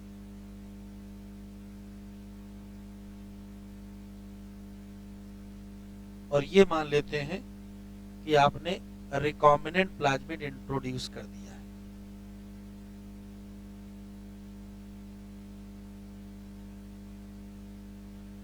अब सवाल ध्यान से सुनेंगे। हुआ यह है कि जो ये प्लाज्मिड ऑफ साल्मोनेला टाइफीमुरियम है, इसने सिर्फ अपने में एंटीबायोटिक रेजिस्टेंट जीन जोड़ के रिकॉम्बिनेंट डीएनए ही नहीं बनाया है, इसने एक काम और किया है। इसने एंटीबायोटिक रेजिस्टेंट जीन को अपने साथ ले करके कहां पहुंचा दिया है, ई कोलाई पहुंचा दिया है। तो यदि कोई भी डीएनए किसी दूसरे डीएनए को किसी ऑर्गेनिज्म में पहुंचाएगा, तो उसका नाम फिर क्या रख दोगे? तो इसका नाम हो जाएगा वेक्टर डीएनए। क्यों? इसने कैरी किया है किसको? एंटीबायोटिक रेजिस्टेंट जीन, और यही ट्रांसफर किया है इनटू इसमें होस्ट ई कोलाई। तो जो किसी भी पर्टिकुलर एलियन डीएनए को किसी होस्ट सेल में इंट्रोड्यूस करवा दे, पहुंचा दे, उसका नाम रखना पड़ेगा क्या? वेक्टर डीएनए रखना पड़ेगा। तो यहाँ वेक्टर डीएनए के नाम पर कौन है? तो आंसर देंगे प्लाज्मिड। किसका? साल्मोनेला टाइफीमुरियम। फिर सवाल देखिए, यहाँ जब ई कोलाई में पहुंच गए तो कल को जब ई कोलाई मल्टीप्लाई करेगा तो रिजल्ट क्या होगा? रिकॉम्बिनेंट डीएनए भी क्या कर जाएगा? मल्टीप्लाई कर जाएगा। Multiply recombinant DNA. Recombinant DNA multiply का मतलब है कि क्लोनिंग हो गई किसकी? एंटीबायोटिक रेजिस्टेंट जीन की।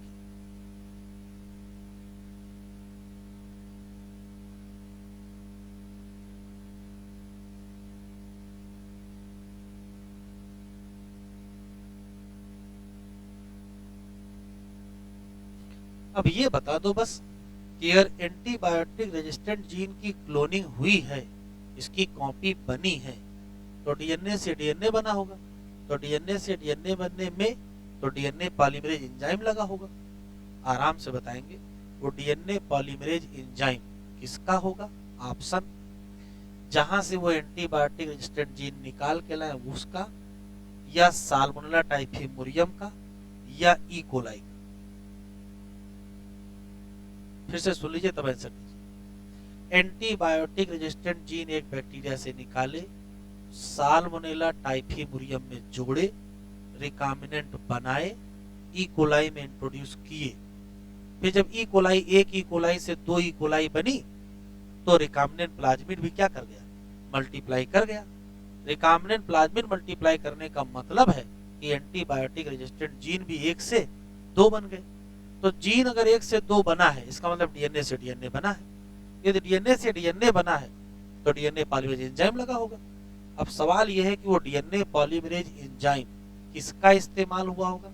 तीन ऑप्शन, जिस बैक्टीरिया से एंटीबायोटिक रेजिस्टेंट जीन निकाल के लाए उसका, या साल्मोनेला टाइफीमुरियम का, या ई कोलाई का। किसका यूज हुआ? ये एनसीईआरटी में लिखा हुआ है। ये cloning of antibiotic resistant gene हुआ है by using DNA polymerase enzyme of. तो आंसर देंगे जिसमें मल्टीप्लाई हो रहा होगा। भाई मशीनरी तो इसी की इस्तेमाल हो रही ना, तो अगर मशीनरी इसी की इस्तेमाल हो रही तो एंजाइम किसका इस्तेमाल होगा? इसी का। तो by use DNA polymerase enzyme of क्या? Host cell.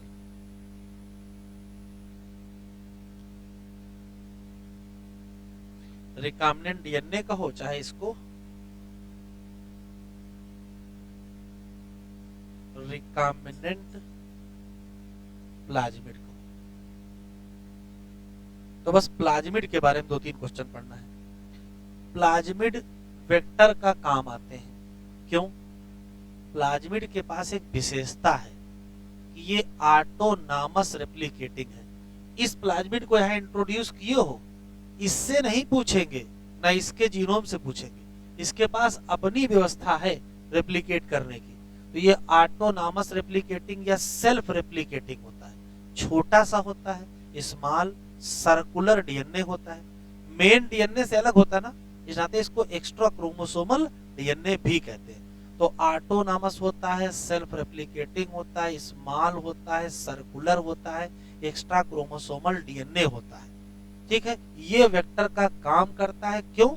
ये सेल्फ रेप्लिकेट कर सकता है, होस्ट के जीनोम से इसका कोई लेना देना नहीं है। जिसमें आप जोड़ दिए हो उसी के पास ओरिजिन ऑफ रेप्लिकेशन है, तो ये स्वयं अपना ओरिजिन ऑफ रेप्लिकेशन लेके आया है। जिसमें इंट्रोड्यूस किए हो उसके ओरिजिन ऑफ रेप्लिकेशन से मतलब नहीं है। ये लिख लीजिए, 3 पॉइंट लिख लेते हैं।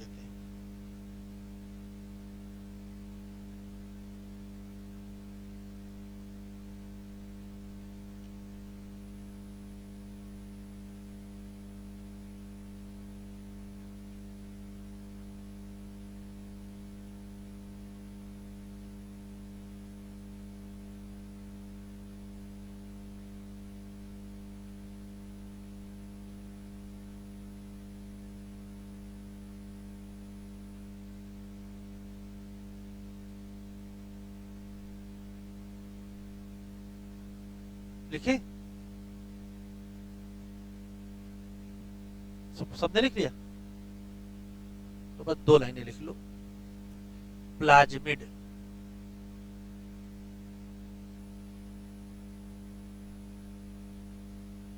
क्या है? तो कहोगे सेल्फ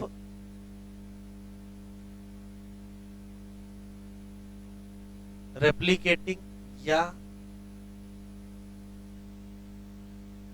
ऑटोनॉमस रेप्लिकेटिंग। और क्या होता है? Small circular double stranded DNA. और क्या होता है? एक्स्ट्रा जीनोमिक डीएनए, या इसी को एक्स्ट्रा क्रोमोसोमल डीएनए, इसका इस्तेमाल होता है एक्ट एज वेक्टर।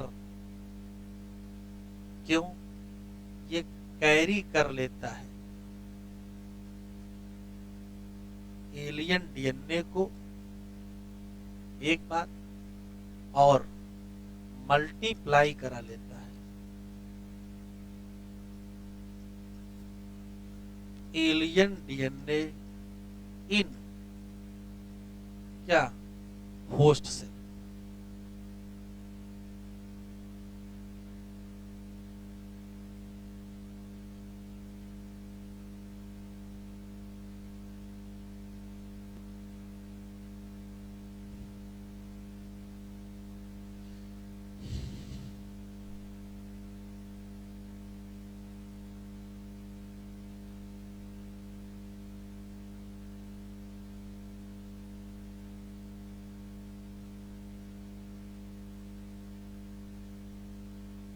एनसीईआरटी में हेडिंग नहीं है, ऐसे एनसीईआरटी में लिखा कि 3 मेन स्टेप हैं जेनेटिक मॉडिफिकेशन करने के।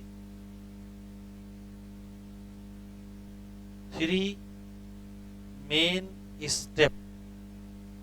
तो अगर 3 मेन स्टेप है तो पता होने चाहिए कौन कौन से।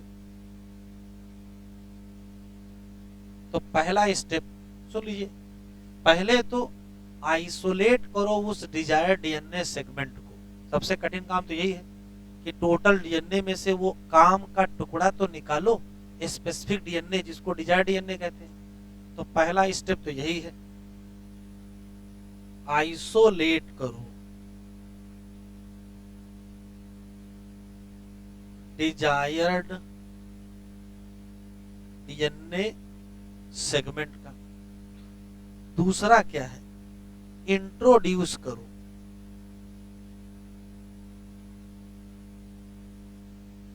Alien DNA into host. और इंट्रोड्यूस करने से ही काम नहीं चलेगा। इधर देखो जरा, जैसे मान लेते ये होस्ट सेल है, आपने किसी डिजायर्ड डीएनए सेगमेंट को इंट्रोड्यूस कर दिया। हो सकता है जैसे आप डीएनए इंट्रोड्यूस करो, होस्ट के पास कोई मैकेनिज्म हो जो इस डीएनए को तोड़ दे, तब तो सारी मेहनत आपकी बेकार गई। तो तीसरा काम है कि होस्ट को ये समझाओ कि इस डीएनए को तोड़ो ना, एक बात। दूसरा, जब ये इसकी प्रोजनी बने, कल को इसकी 2 होस्ट बन जाएंगे, तो इसमें भी डिजायर डीएनए मिले और इसमें भी डिजायर डीएनए मिले, इसका मतलब क्या है? इसका मतलब है कि मल्टीप्लाई किया और इनहेरिट कर गया किसमें? प्रोजनी में। अगर ये मल्टीप्लाई करके प्रोजनी में इनहेरिट कर दिया तब तो फिर आपको प्रोडक्ट मिलेगा, वरना प्रोडक्ट नहीं मिलेगा। तो तीसरी शर्त है मेंटेन करो,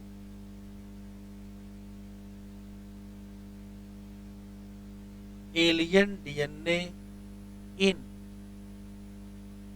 होस्ट सेल एंड इसको इनहेरिट भी करो इन प्रोजनी।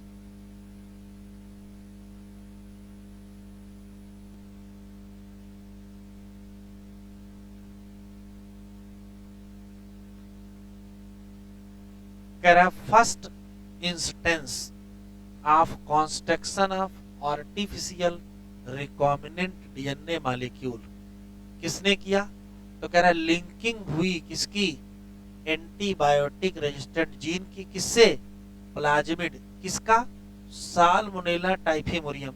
ये जो ब्रैकेट में लिखा है वो तो प्लाज्मिड के बारे में लिखा है, किसी का भी autonomous replicating circular extra chromosomal DNA. Stanley Cohen और हर्बर्ट बॉयर, इन लोगों ने काम कब किया? 1972। इस कड़ी में इन्होंने क्या किया? आइसोलेट किया एंटीबायोटिक रेजिस्टेंट जीन को, कैसे? Cutting piece of DNA of plasmid from plasmid. अब किसका प्लाज्मिड है पता नहीं, किसी का है।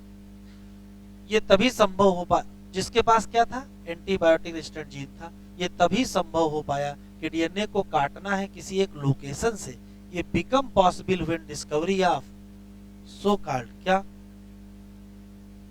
मॉलिक्यूलर सीजर, जिनको हम कहते क्या है? Restriction enzyme. जो कट पीस ऑफ डीएनए था उसको जोड़ दिया गया किसके साथ? प्लाज्मिड। ये प्लाज्मिड किसका है? ये साल्मोनेला टाइफीमोरियम का है। दीज प्लाज्मिड डीएनए काम क्या करते हैं? Vector to transfer the piece of DNA attached to it.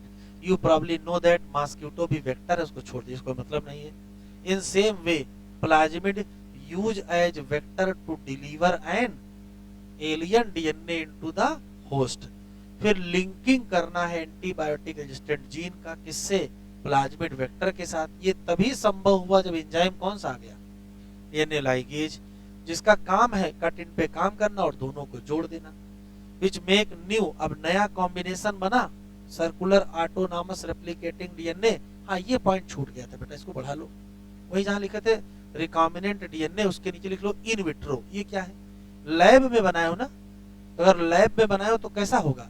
In vitro creation की इन विवो, इन विट्रो। तो ये पॉइंट टिक कर लो और वहां बढ़ा भी लो। इन विट्रो क्रिएशन है ये। इन विट्रो क्रिएशन है किसका? Recombinant DNA. और जब इस रिकॉम्बिनेंट डीएनए को ट्रांसफर कर दो किसमें? ई कोलाई में। ये बैक्टीरिया मिलती जुलती किससे? साल्मोनेला से।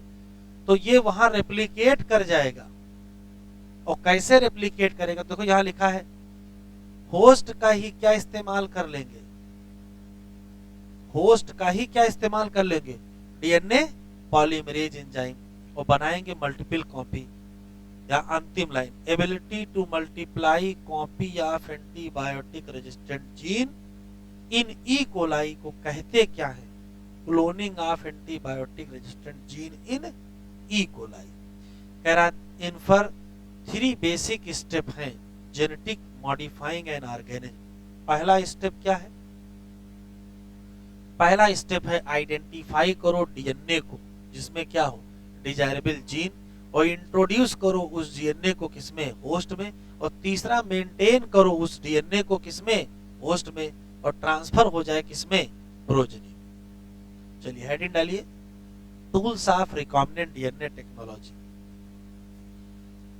Tools of recombinant DNA technology.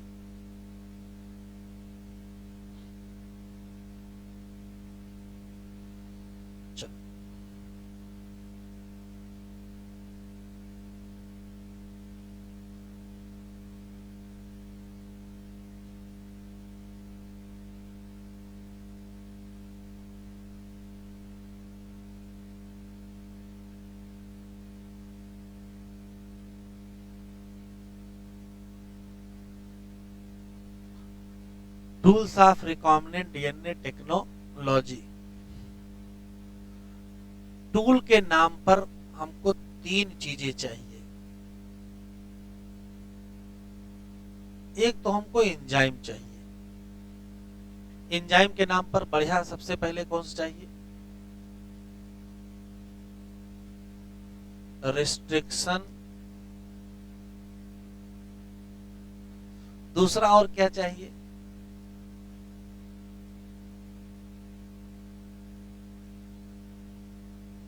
और तीसरा हमको पॉलीमरेज एंजाइम भी चाहिए, पीसीआर कराने के लिए पॉलीमरेज एंजाइम।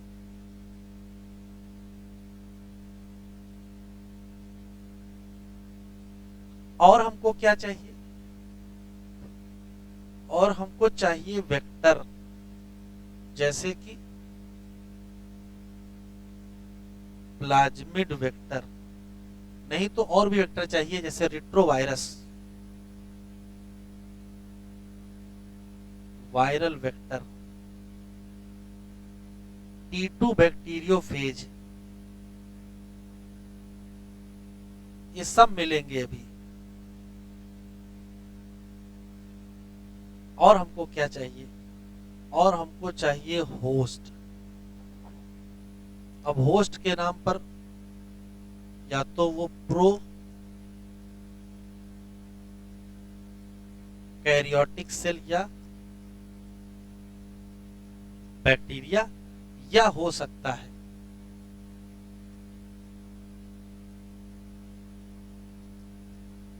कोई यूकैरियोटिक सेल, जैसे ईस्ट का भी इस्तेमाल होता है। लिख लीजिए।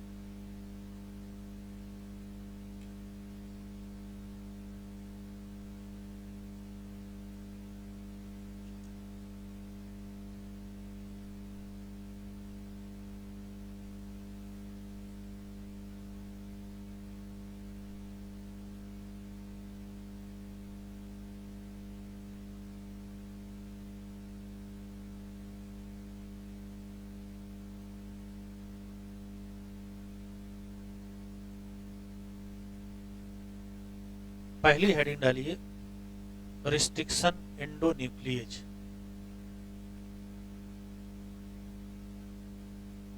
सुनते चलेंगे, लिखते चलेंगे, इसमें सब रटने वाला है।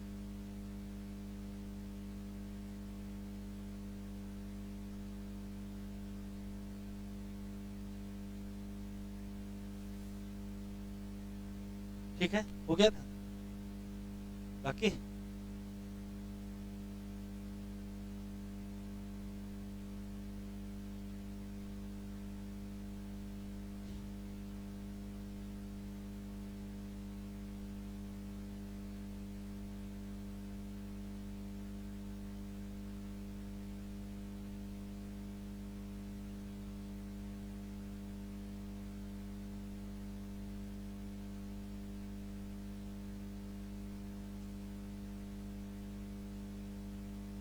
शुरू करें।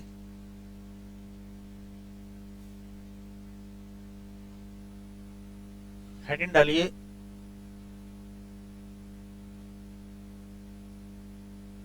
Restriction endonuclease.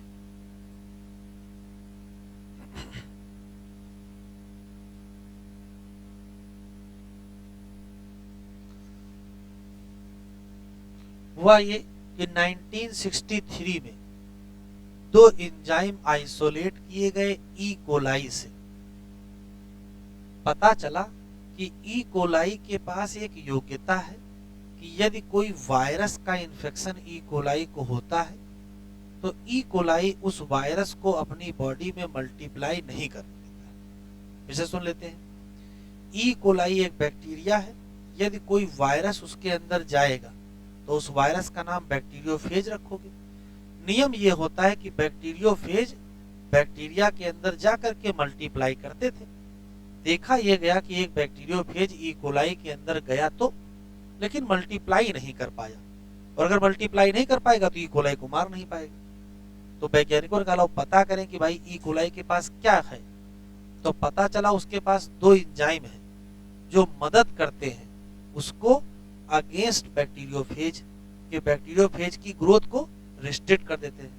तो जो दो एंजाइम निकाले गए उसमें से एक एंजाइम ऐसा था जो उसके अपने ही डीएनए को बचाता था रिस्ट्रिक्शन एंडोन्यूक्लियेज एंजाइम से, और जो दूसरा एंजाइम था वो असली खतरनाक एंजाइम था, वही क्या करता था, बैक्टीरियोफेज के डीएनए को कट कर देता था। अगर बैक्टीरियोफेज का डीएनए कट हो जाए तो क्या बैक्टीरियोफेज मल्टीप्लाई कर पाएगा? नहीं कर पाएगा। लेकिन अपना एंजाइम अपना डीएनए भी तो काट सकता है। तो अपने डीएनए को ना काटे तो अपने डीएनए में मिथिल ग्रुप जोड़ दिया, जैसे दूर से पता चले कि अपना डीएनए है, और दूसरे के डीएनए को क्या कर दिया, काट दिया। चूंकि बैक्टीरियोफेज की ग्रोथ को रिस्ट्रिक्ट कर रहे थे तो उसका नाम रखना पड़ा रिस्ट्रिक्शन एंजाइम या रिस्ट्रिक्शन एंडोन्यूक्लियेज। पहला एंजाइम कौन सा था? तो पहला एंजाइम हिंड 2 था। इतना लिखो पहले। 1963 दो enzyme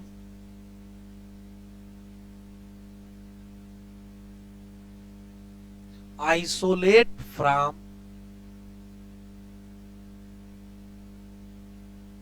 bacteria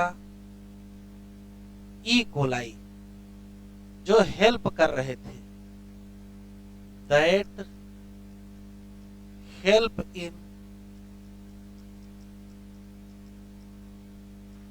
restriction of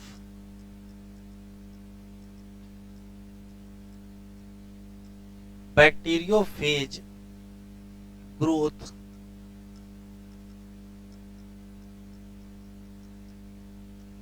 in E coli. और ये मान लेते बैक्टीरियोफेज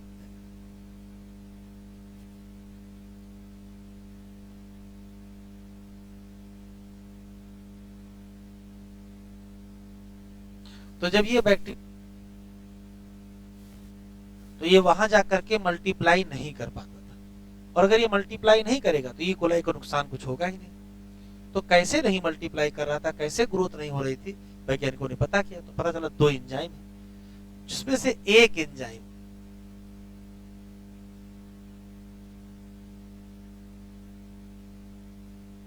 क्या करता था, ऐड कर रहा था मिथाइल ग्रुप। अब ये किसमें जोड़ रहा था, in E coli DNA, E coli के डीएनए में जोड़ रहा था। क्यों? अपने ही डीएनए को अपने ही एंजाइम से बचाना है, to protect DNA from cut by enzyme. कौन सा? दूसरा एंजाइम।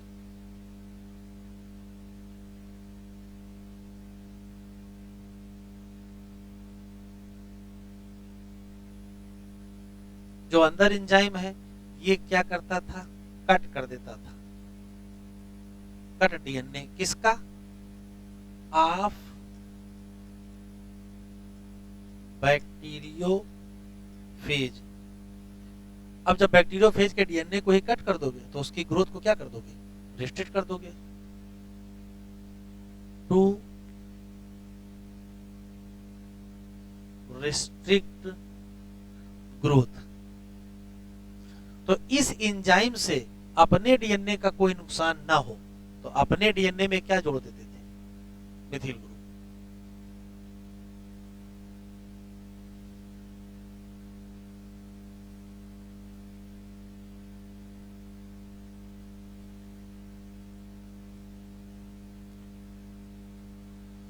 फर्स्ट, हाँ, तो जो इस एंजाइम का नाम क्या रखना पड़ा, इसी एंजाइम का नाम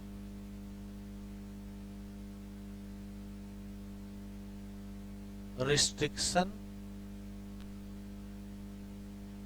एंडोन्यूक्लियेज रखिए। तो फर्स्ट रिस्ट्रिक्शन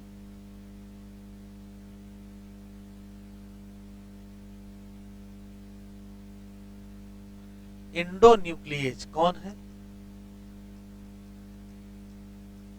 हिंड 2 है, और ये कैरेक्टराइज किया गया या आइसोलेट किया गया और फिर कैरेक्टराइज किया गया कब? 5 ईयर आफ्टर इस घटना के।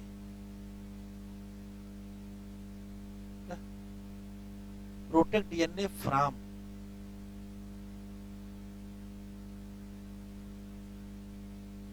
कट, अपना डीएनए न कट जाए, आइसोलेट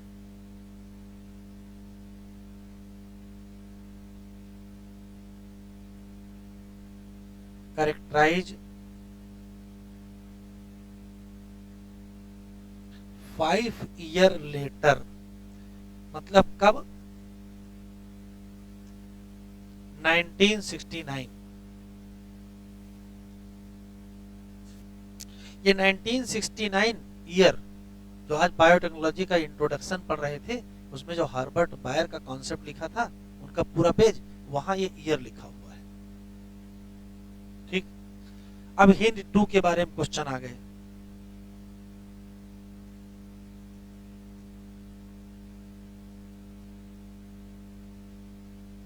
इससे जुड़े हुए क्वेश्चन। पहला सवाल, ये आइसोलेट कहां से किया गया? ये एनसीईआरटी में दिया नहीं है।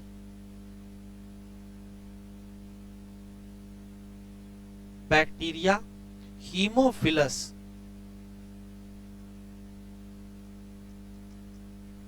इन्फ्लुएंजी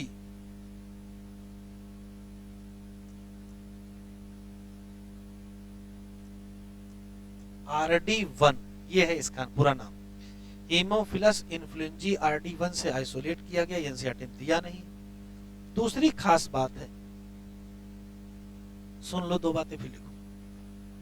रिस्ट्रिक्शन एंजाइम कोई भी हो, किसी भी डीएनए को किसी विशेष लोकेशन से कट करता है।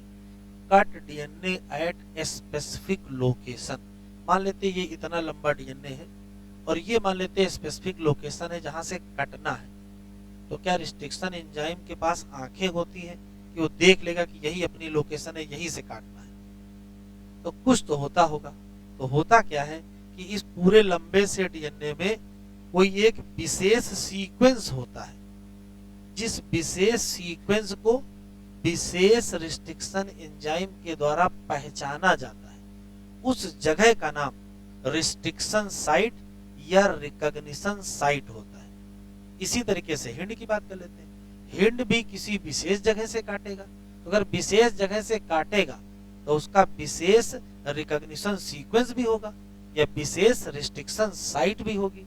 एनसीईआरटी में दिया है, इसकी जो रिस्ट्रिक्शन साइट होती है या रिकॉग्निशन साइट होती है, वहां कितने बेस पेयर होते हैं? तो कहोगे 6 बेस पेयर होते हैं। वो कौन से 6 बेस पेयर होते हैं वो एनसीईआरटी में नहीं दिया, वो हम आपको बता देंगे। वो GTC GAC होता है, उसका भी आप कॉम्प्लीमेंट्री लिख देंगे। तो 6 बेस पेयर होते हैं और रिकॉग्निशन साइट के सेंटर से काटता है। तो अगर कोई पट्टी, अभी आगे पढ़ेंगे, रिस्ट्रिक्शन एंजाइम डीएनए को रिकॉग्निशन साइट के सेंटर से काटेगा, तो बताओ स्टिकी एंड बनाएगा कि ब्लंट एंड बनाएगा? अगर पुराना याद हो, भी हमने पढ़ाया नहीं है, तो अगर सेंटर से काट देगा तो ब्लंट एंड बनेगा, और अगर किनारे से काटेगा तो स्टिकी एंड बनेगा। याद रखिएगा, फिर से सुन लेते हैं। तो यहाँ 3 क्वेश्चन 4 हैं। हिंड 2 फर्स्ट रिस्ट्रिक्शन एंडोन्यूक्लियेज एंजाइम है, बैक्टीरिया हीमोफिलस इन्फ्लुएंजी से डिस्कवर या आइसोलेट किया गया।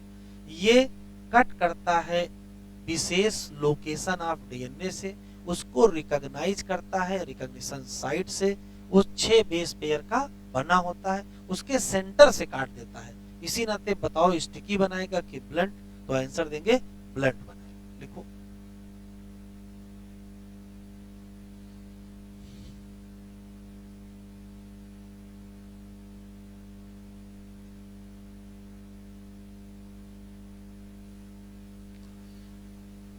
Cut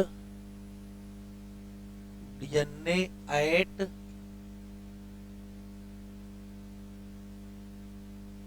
a specific point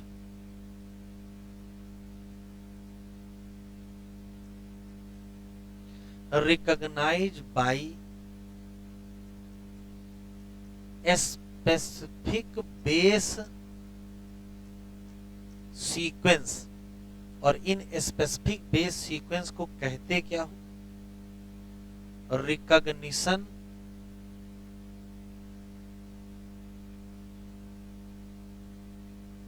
site, या इसी का दूसरा नाम रिस्ट्रिक्शन साइट होता है। हिंड 2 का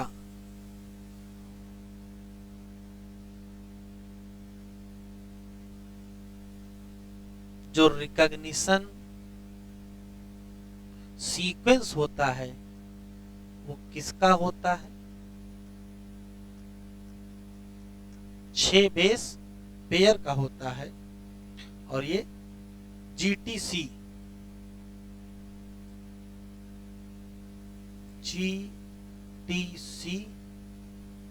GAC ये है 5 डैश, ये है 3 डैश। GTC GAC, तो जरा कॉम्प्लीमेंट्री बताओ। यहां C लिखोगे, यहां A लिखोगे, यहां G लिखोगे, यहां C लिखोगे, T लिखोगे, और यहां G लिखोगे, और ये हो जाएगा 3 डैश, और ये हो जाएगा 5 डैश। जानते हो कहां से काट देता है? ये यहां से काट देगा, इस जगह से। वो घटक वो इको R1 इको R2 का है, दिमाग में चलना हम जान रहे हैं, वो न चलाओ। वो जो रटे हुए हो वो इसका नहीं है, इसका दिया नहीं एनसीईआरटी में।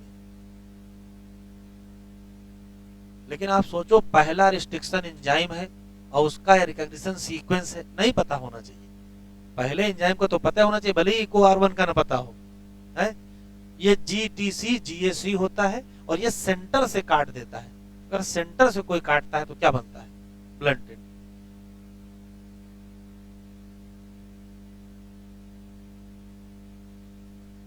कट एट सेंटर, इसका रिकॉग्निशन सीक्वेंस, और इसी नाते बनाएगा क्या?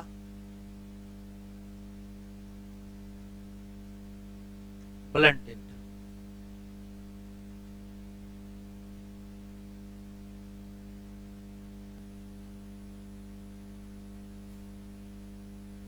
नॉमेनक्लेचर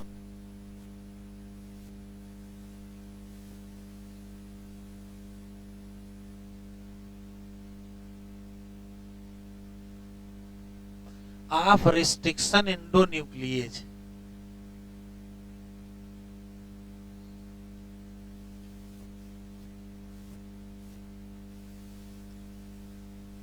तो एग्जाम्पल में जिसका दिया उसी से देखेंगे। एग्जाम्पल में दिया है इको R1,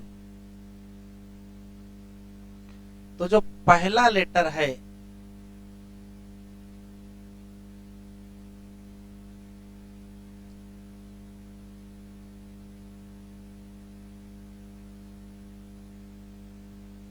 वो है first letter of genus of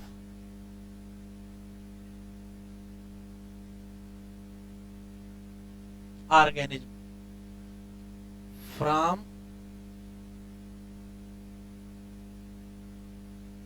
isolate it. इसको जहां से आइसोलेट किया गया है उस ऑर्गेनिज्म के जीनस का पहला लेटर। जैसे ये कहां से आइसोलेट है? Isolate from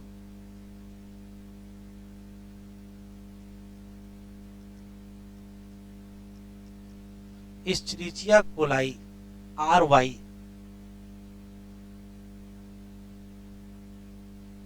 strain.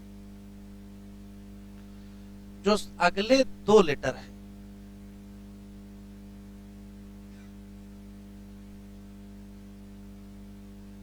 वो कहां से आएंगे?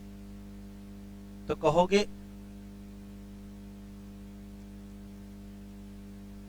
2 letter of species of organism from where isolate, ये गिरो नहीं,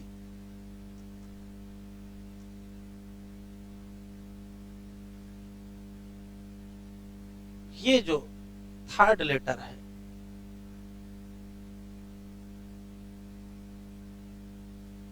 ये इंडिकेट करता है इस ट्रेन ऑफ ऑर्गेनिज्म। जैसे यहां स्ट्रेन कौन है, आरवाई स्ट्रेन है, और जो ये रोमन लेटर है या रोमन नंबर है,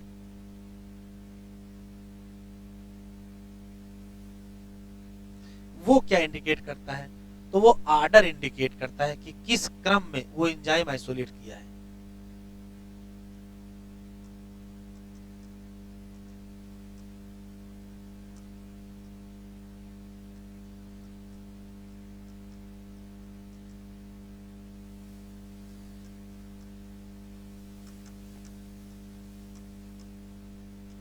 of isolation of this enzyme, जैसे ये निकला कहां से, इस्चरिचिया कोलाई आरवाई स्ट्रेन से निकला, तो इस्चरिचिया का ई ले लिए एक लेटर जो फर्स्ट लेटर है, अगले दो लेटर कहां से ले लिए, स्पीसीज से, थर्ड लेटर कहां से ले लिए, स्ट्रेन से, और रोमन नंबर कहां से ले लिए,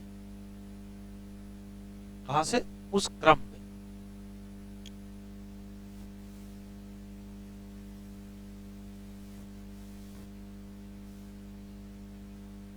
जरा एनसीईआरटी खोल ले।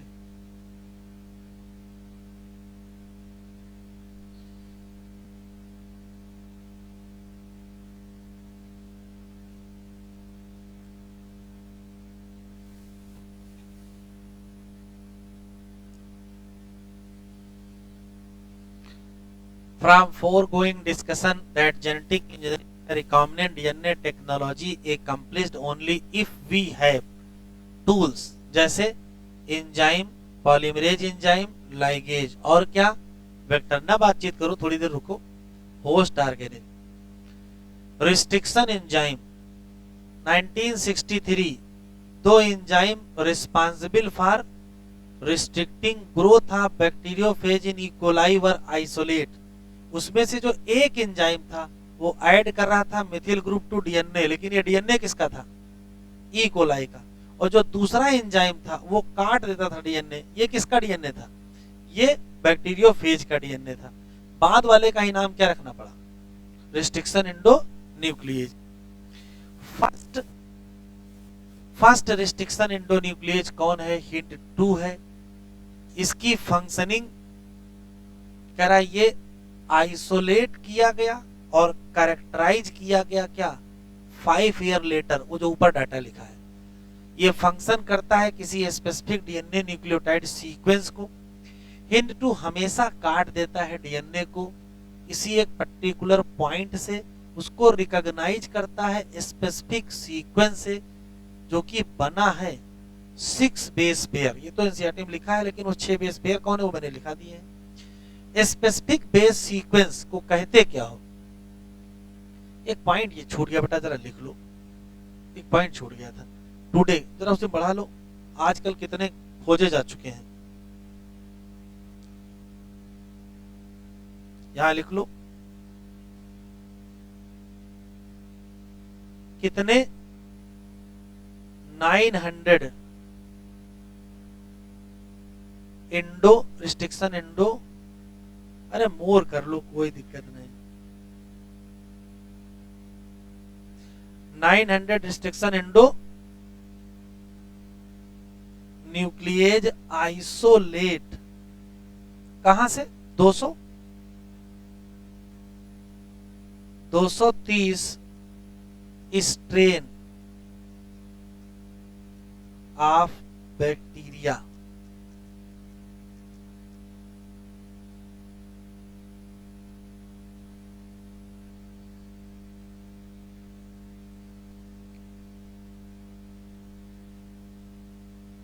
900 से ज्यादा कहां से निकाले, 230 स्ट्रेन से निकाले।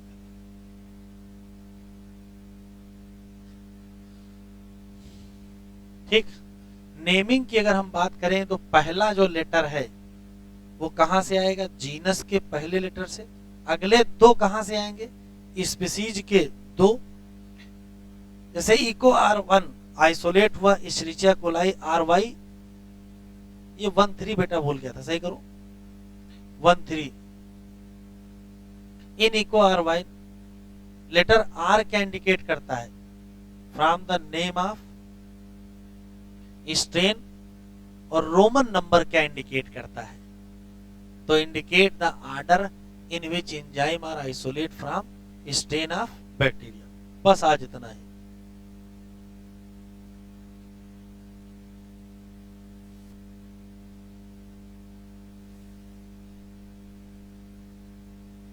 हाँ, कल वाला PDF अभी भेजते हैं।